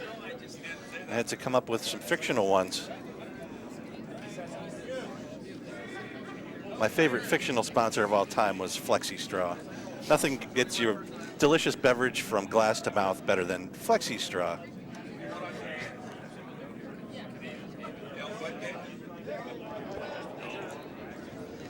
They'd come in handy so you wouldn't have to move the microphone every time.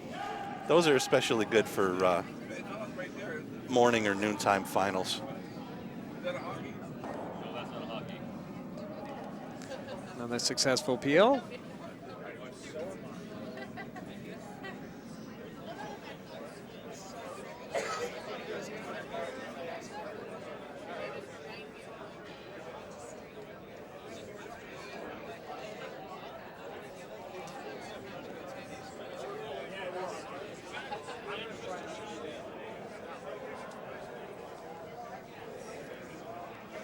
This is going to be a critical draw here. So we've got a critical shot coming on sheet 1. I'm sorry we can't show it to you. There are 10 rocks in the house in play.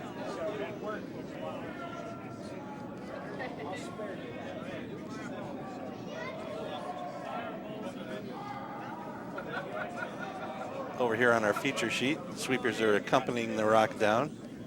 Not really wanting to, no, really asking the rock to slow down. Yeah, it's a case of overcompensation. You know, you come up short on one, and then you give it a little too much on the next. Ball been there.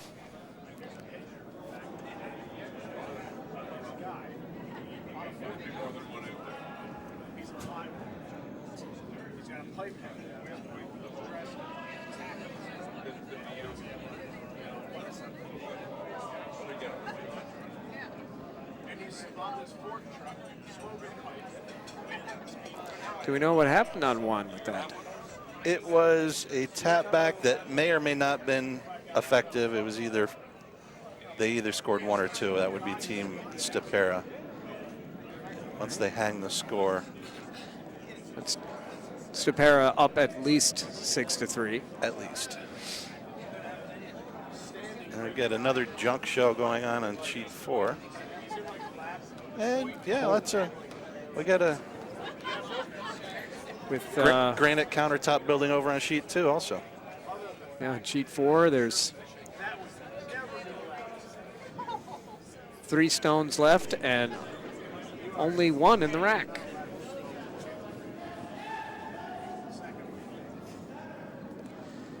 On our feature sheet, Plainfield opts to just get rid of the 1 counter. It's a safe play.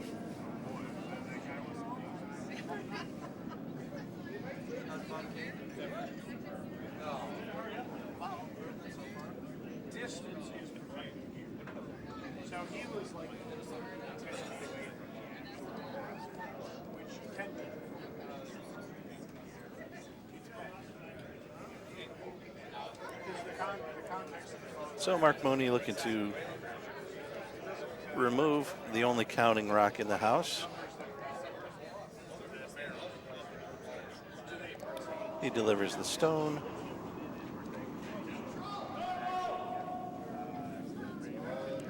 Just keeping it clean now, sweeping for line.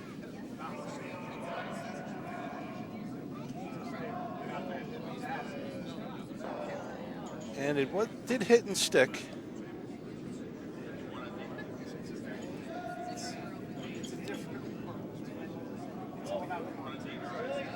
Omni, quick decision.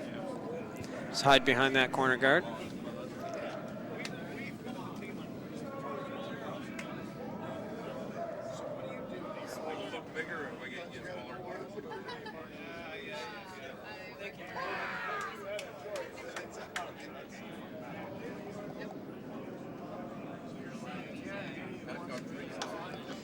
So it appears Stapera did score 2 on sheet 1, so it's 7-3 after 6 ends over Stefanik. Sheet 2, Bob Kane, like his dreams of a comeback just ended with his last missed shot. Brian Moore lying 3 in the house, looking to split a rock in to possibly count 5.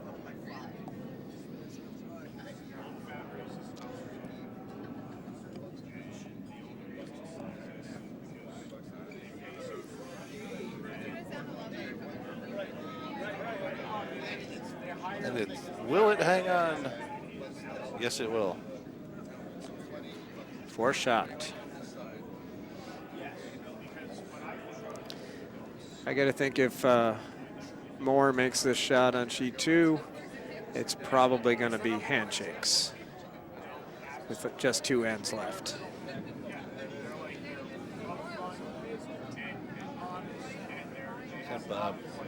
Yeah, excuse me.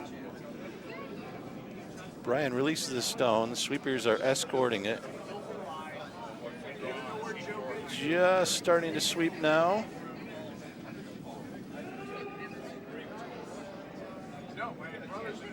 And it did rub the rock. Didn't look like it split it in, but that's a 4. And that Brian Moore going up 10-3.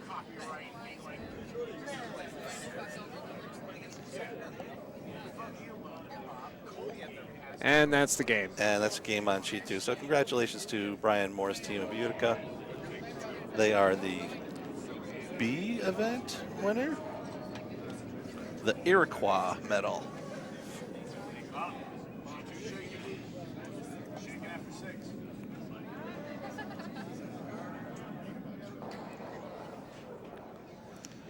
On our feature sheet, after talking about running back to corner guard, it looks like Mark Mooney just looking to draw around that corner guard.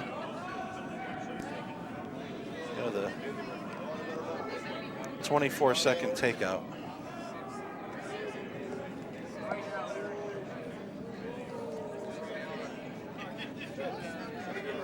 And the pressure's right off it, and now just finishing it in there. And just a really fine shot.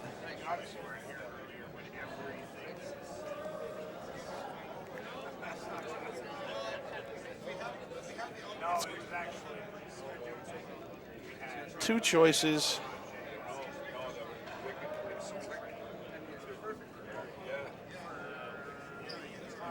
Looking to come around, that's tough, and hope for the catcher. The nose run back, also a difficult shot.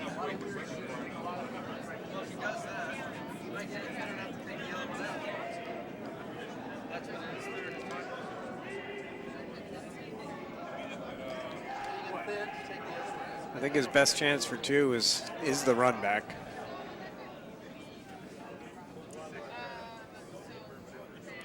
Yeah, he's hoping to chip this and then run into that back rock in the back 12 as a catcher. It's desperate times. It is desperate times. I wouldn't relish the run back either, but I think that I agree with you. I think that's the more likely shot to succeed. Even if he makes this as well as he can, I'm not sure if he's going to get the result he's looking for. And of course, your other option is draw for 1 and down 4. Just aggressively stealing two ends in a row. Against a team that doesn't want you to steal two ends in a row. Mm-hmm.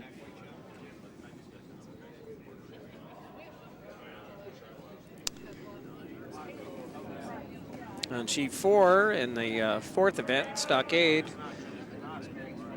there was a steal of 3 by Schenectady. Brett's rock is away. It's quiet wait.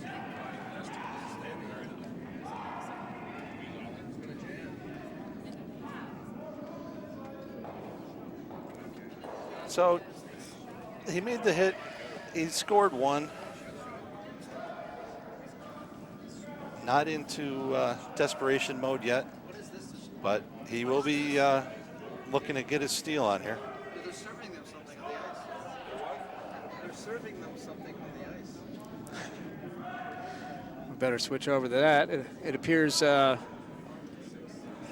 Team Guzman from Broomstones bringing out some much-needed beverages to the teams. Maybe part of his campaign for the prestigious Horse's Ass Award. What do the hats say? Because it doesn't say horses. It says Horace's Ass. Oh, who's Horace? I do not know. Maybe Guzman's middle name, perchance? Benjamin Horace Guzman. I guess that's possible. Unfortunately for Benj, I do not believe there are any Horse's Ass committee members enjoying his beverages right now. Well, I'm going to take this 6th end break of my own.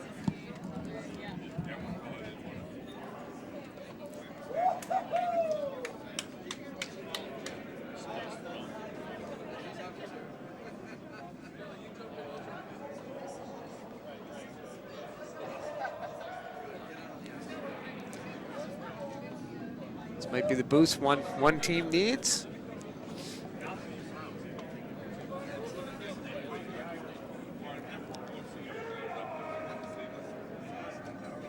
I was mentioning before that on sheet 4 in our 4th event, there was a steal of 3 by Pat Fitzgerald of Schenectady over West Naven. And it is now 6-2 for Schenectady after 6 ends.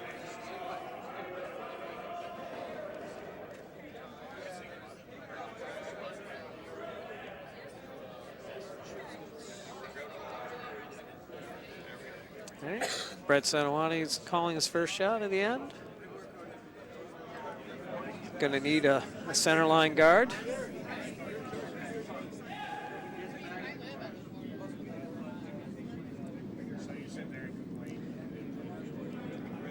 Mike Peterson with his first shot.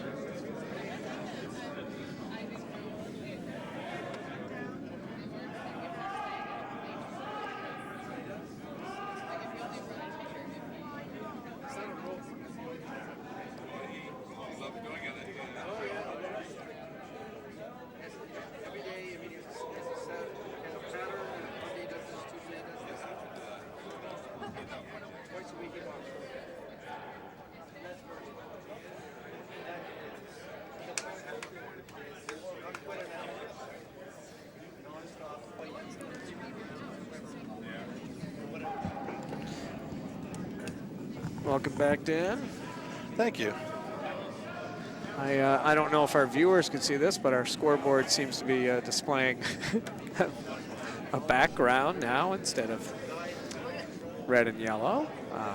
Yeah, cool. We'll call that a feature.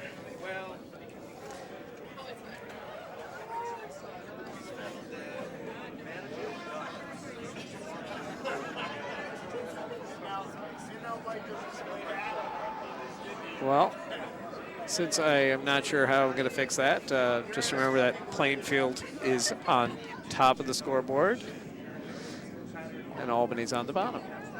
And it is 7-3 for Albany, or for Plainfield over Albany right now.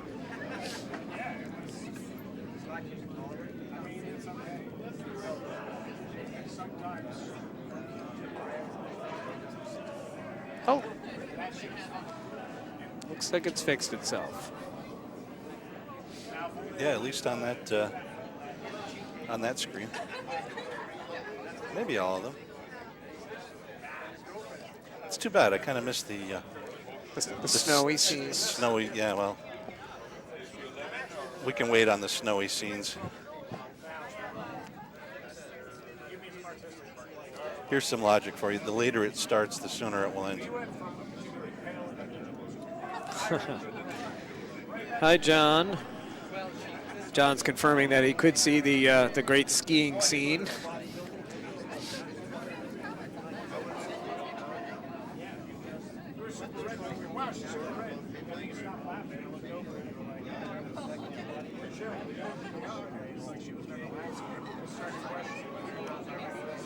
Where is John? I have not seen him this year.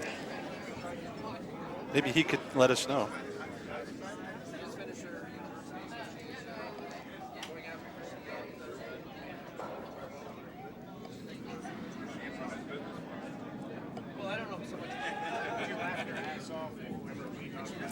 So I don't know if Plainfield was just trying to peel out their own rock there and they hit it too much on the nose, just replaced. Well,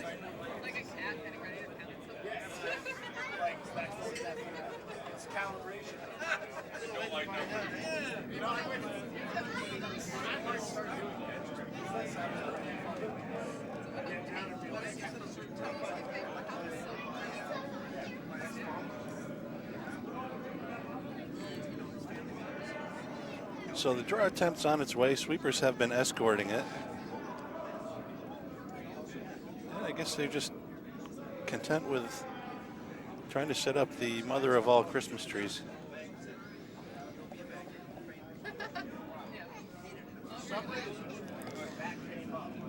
And Mark Mooney's decided that some of those guards have to go.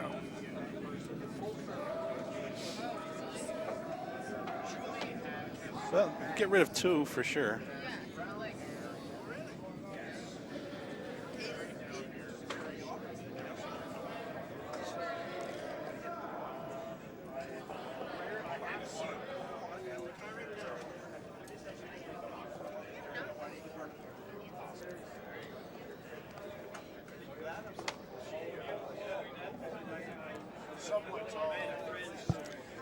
Second John Gebhardt throw this peel.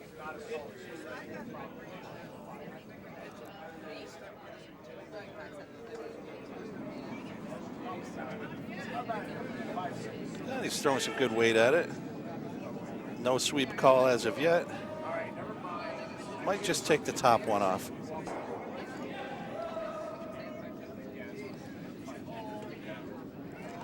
Some good weight behind that, though.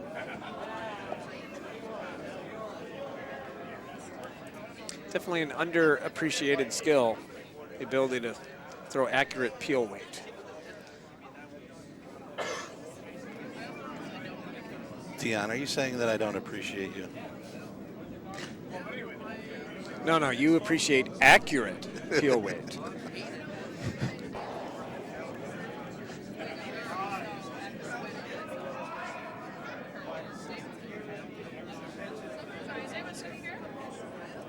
Oh, but sometimes with peel weight, fortunately, close is good enough sometimes.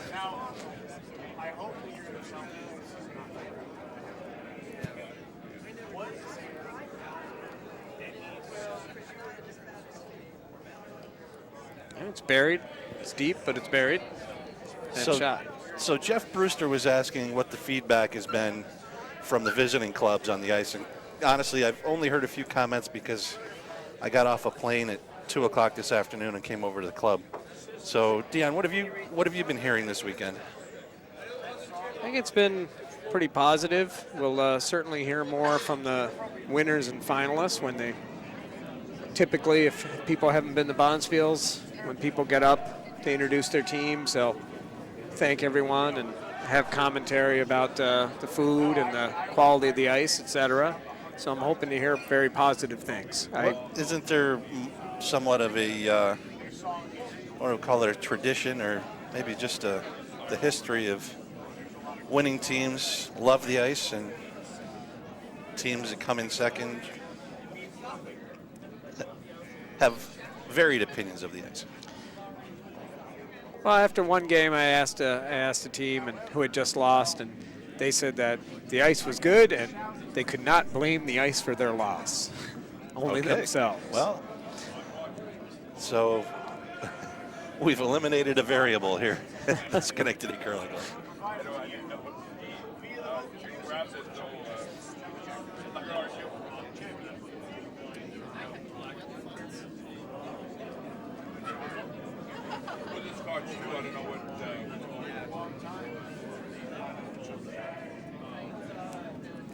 So Plainfield's last shot, they successfully removed the guard, but left the guard. I saw Albany Vice Stu Howells put a very deliberate handle rotation on that stone. I think they're catching on to the fact that as the later ends wear on, and that's a little bit of a pun, as the pebble wears in a little bit more, you'll really start to lose rocks if you're not putting a very deliberate handle.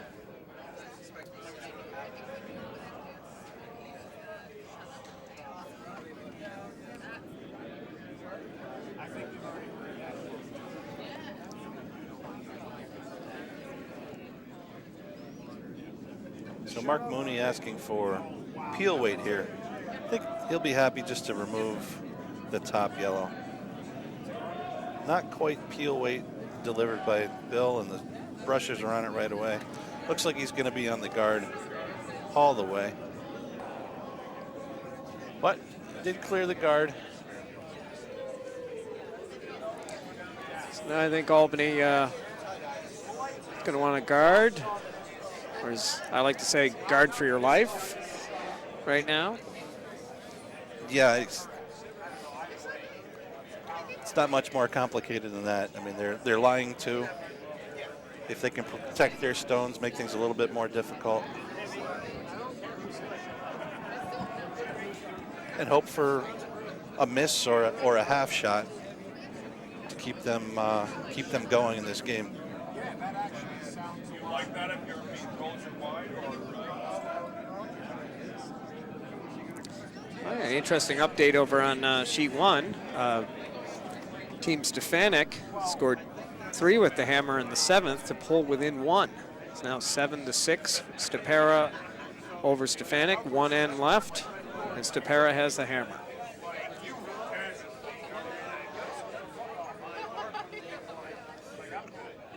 Let's take a look at the house here. Okay, so that guard's a little deep. Sets up at least a double.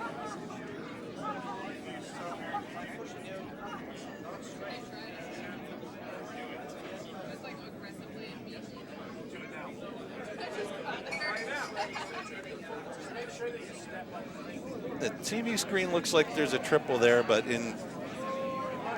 by my eye, it looks like it would go over the top. Billy definitely threw some weight at it. And it's going to, well, there's a run double. So I think that was the best he could do with that. Definitely opens things up a little bit.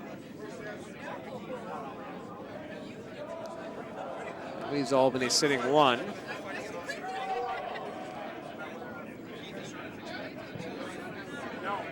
We're based on our camera angle.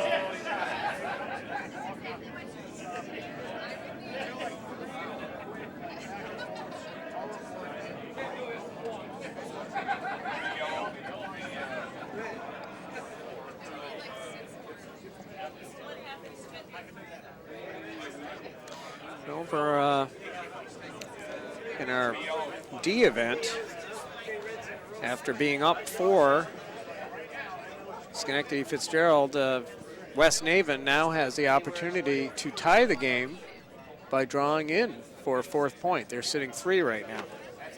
And they've got a pretty wide open side of the house in order to do that.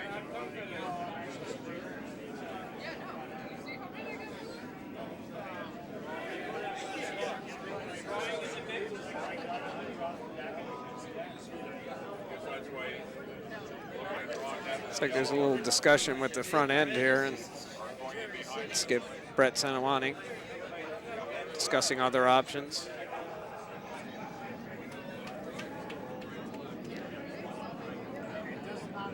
The original call was the corner freeze on the red rock in the top 12. Stu, they're talking, saying, do we come around our own to the back, but you don't have hammer.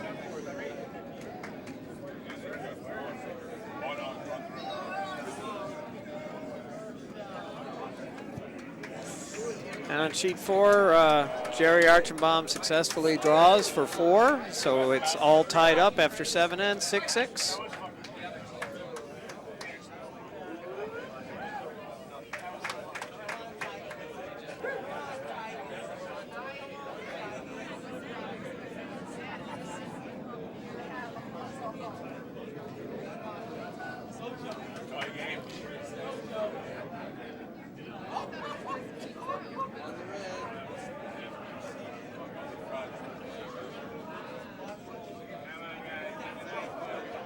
Sweeping it hard for line. Could be a little bit of a bump here. No, no bump. Just over curled though. I don't know. The main Leaving guys out there. leaving the yellow counting stone open for a hit. The main guys on sheet 4. If there's a remote for the Roku over there, then you can probably, Can't fix that stuff up. you wait till this game's over. Find a youngin'. Find a millennial. They'll know how to do it.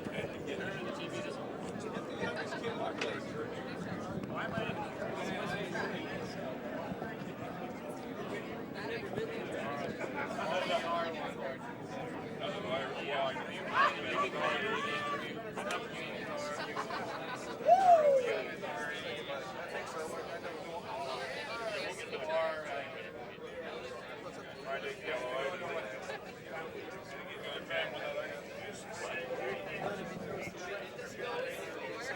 So Mark Mooney coming out of the hack.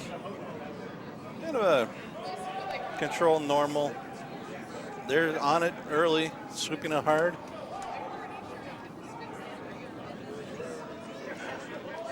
And well-made shot.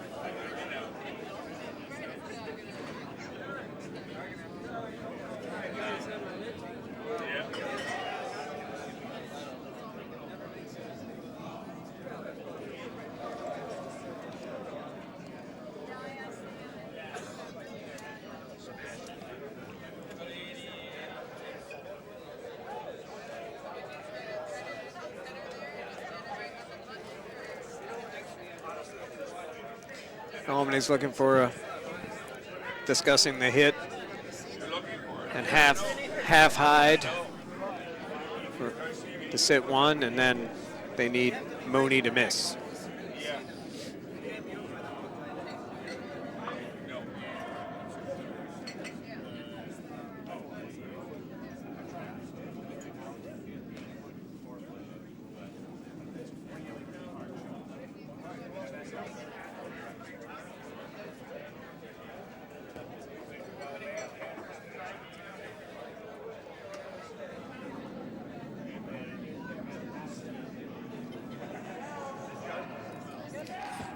Muted. Do you know what game they want? Probably the Canadians. No, it's Rick. Huh? Rick Fink is asking. Oh, I don't know. What game did Rick want? Oh, I thought. Okay, the person asking wasn't from Montreal, so. All right. You look for the Canadians game, but it's American programming, right? Yeah. So we're not going to find that. Yeah, that's an issue. All right. Huh? We don't have Canadian satellite anymore. Oh, you don't? Right, no, because the equipment is all outdated. So now we're using streaming services only, internet services.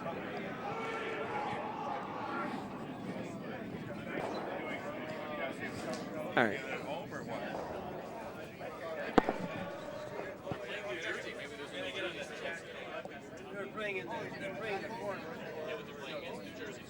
All right, Mark Mooney's last shot, an open hit. Oh.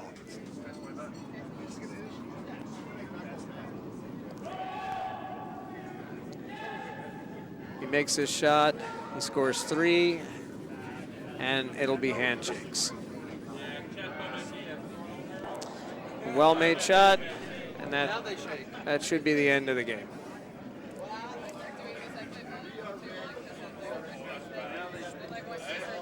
So congratulations to the Plainfield team of Mark Mooney, Bill Nickel, John Gephardt, and Dickie Scott for winning the 2019 Achilles Bonspiel.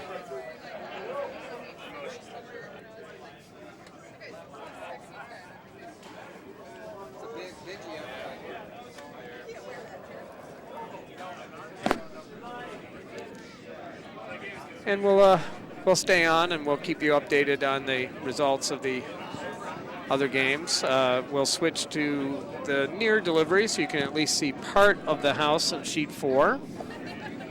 And the Guzman campaign continues. We were just handed a Benj for horse's ass sticker.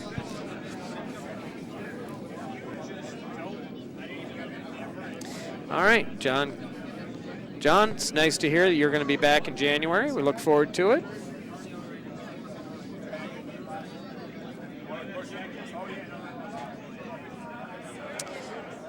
Our C event matchup, the Chabawab, is still underway as well. Looks like we're on skip stones.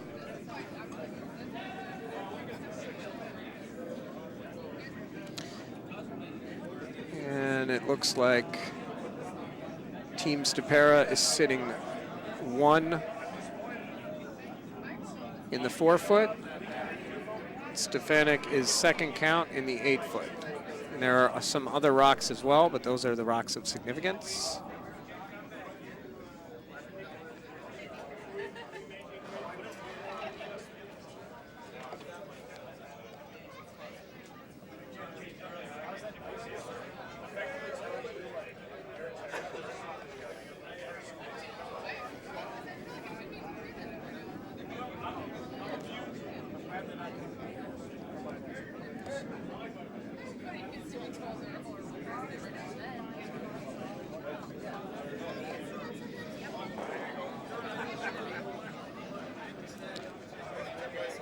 Okay. If you can see over there, might not be that easy to see, but Schenectady Fitzgerald is sitting 1 buried right now in our D event.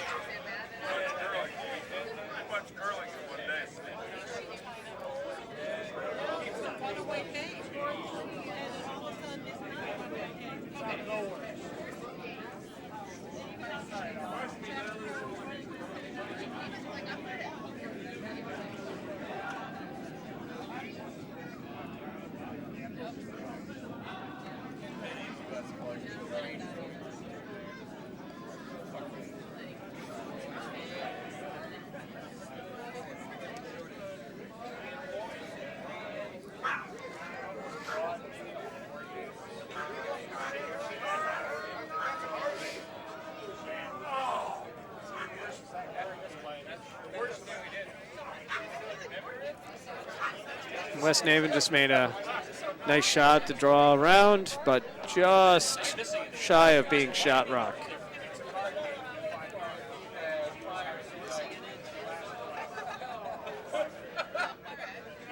Pat might be calling to run back his red into West Naven stone or remove it.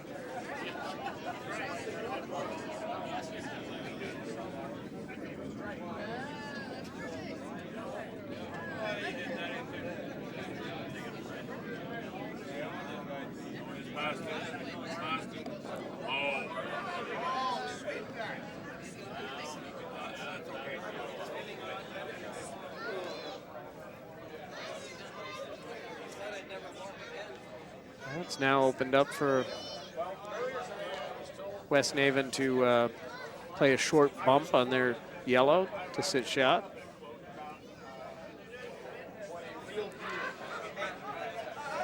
On sheet 1 with Mike Stefanik's last stone of the, he has to take out to remove shot rock and sit 2.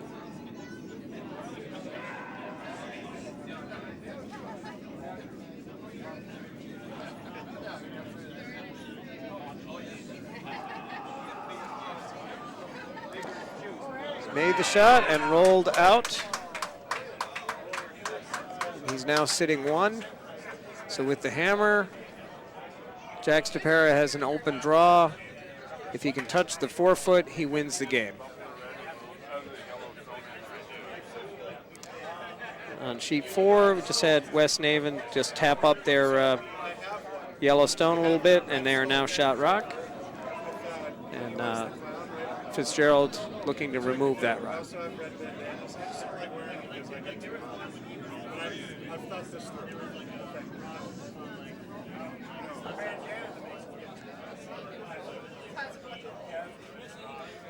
Great shot there by Dan Navratil. Doesn't remove both West Naven stones, but leaves Schenectady sitting 1 in the top 8-foot.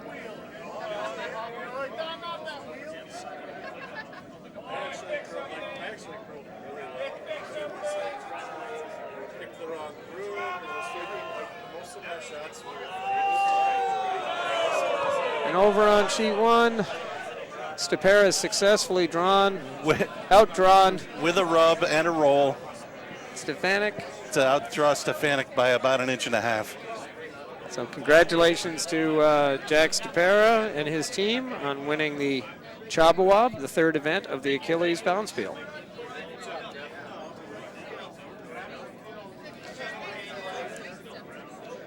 All right, we have 4 stones remaining in our final event. There's like a 70% start level.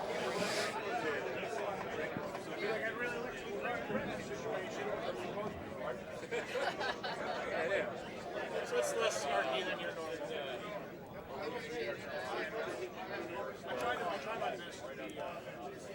Jerry Archambault looking to remove the rock in the top 4-foot, which is visible in the upper left corner of the screen.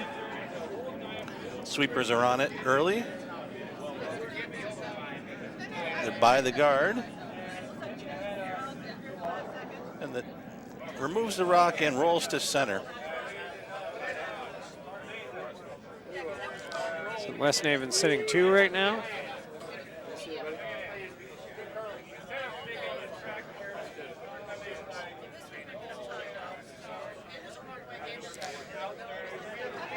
Pat Fitzgerald is skipping a Schenectady team in this game, and he's also the chairman of the Achilles.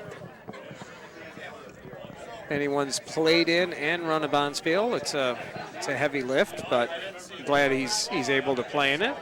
Gets enough volunteer assistance from other club members to allow him to do that. I've always heard people say, like, oh, I can't curl in the bonspiel because I'm running it, but really your clubmate should step up and offer enough assistance so that you should be able to enjoy playing in it as well as chairing the event, in my opinion. Yeah, I mean, I find most of the time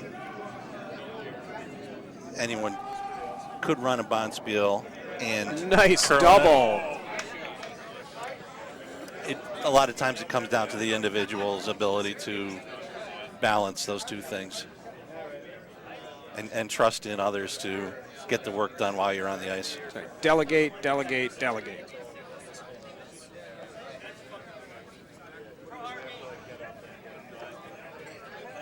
So yeah, the hit and the bonus double. And Jerry down to his last shot. Just looking to draw around the rock that Pat just played. Shrink up the rings a little bit. Get Pat having to draw a 4-foot.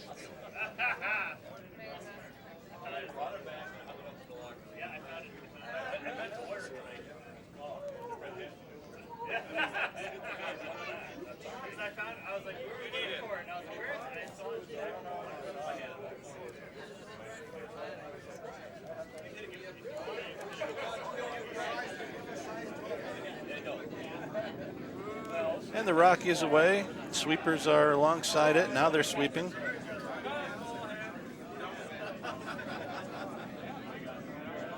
Right now the line looks pretty good.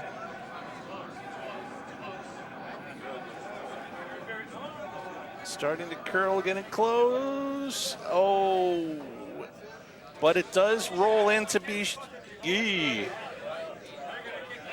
It does not. They're saying it is not shot. Handshakes on sheet 4. And that will make Pat Fitzgerald's team which event are we in now? The Stockade, the Stockade D event. So it's Pat Fitzgerald, Dan Navratil, Kirk Wallace, and Isaac Bratton.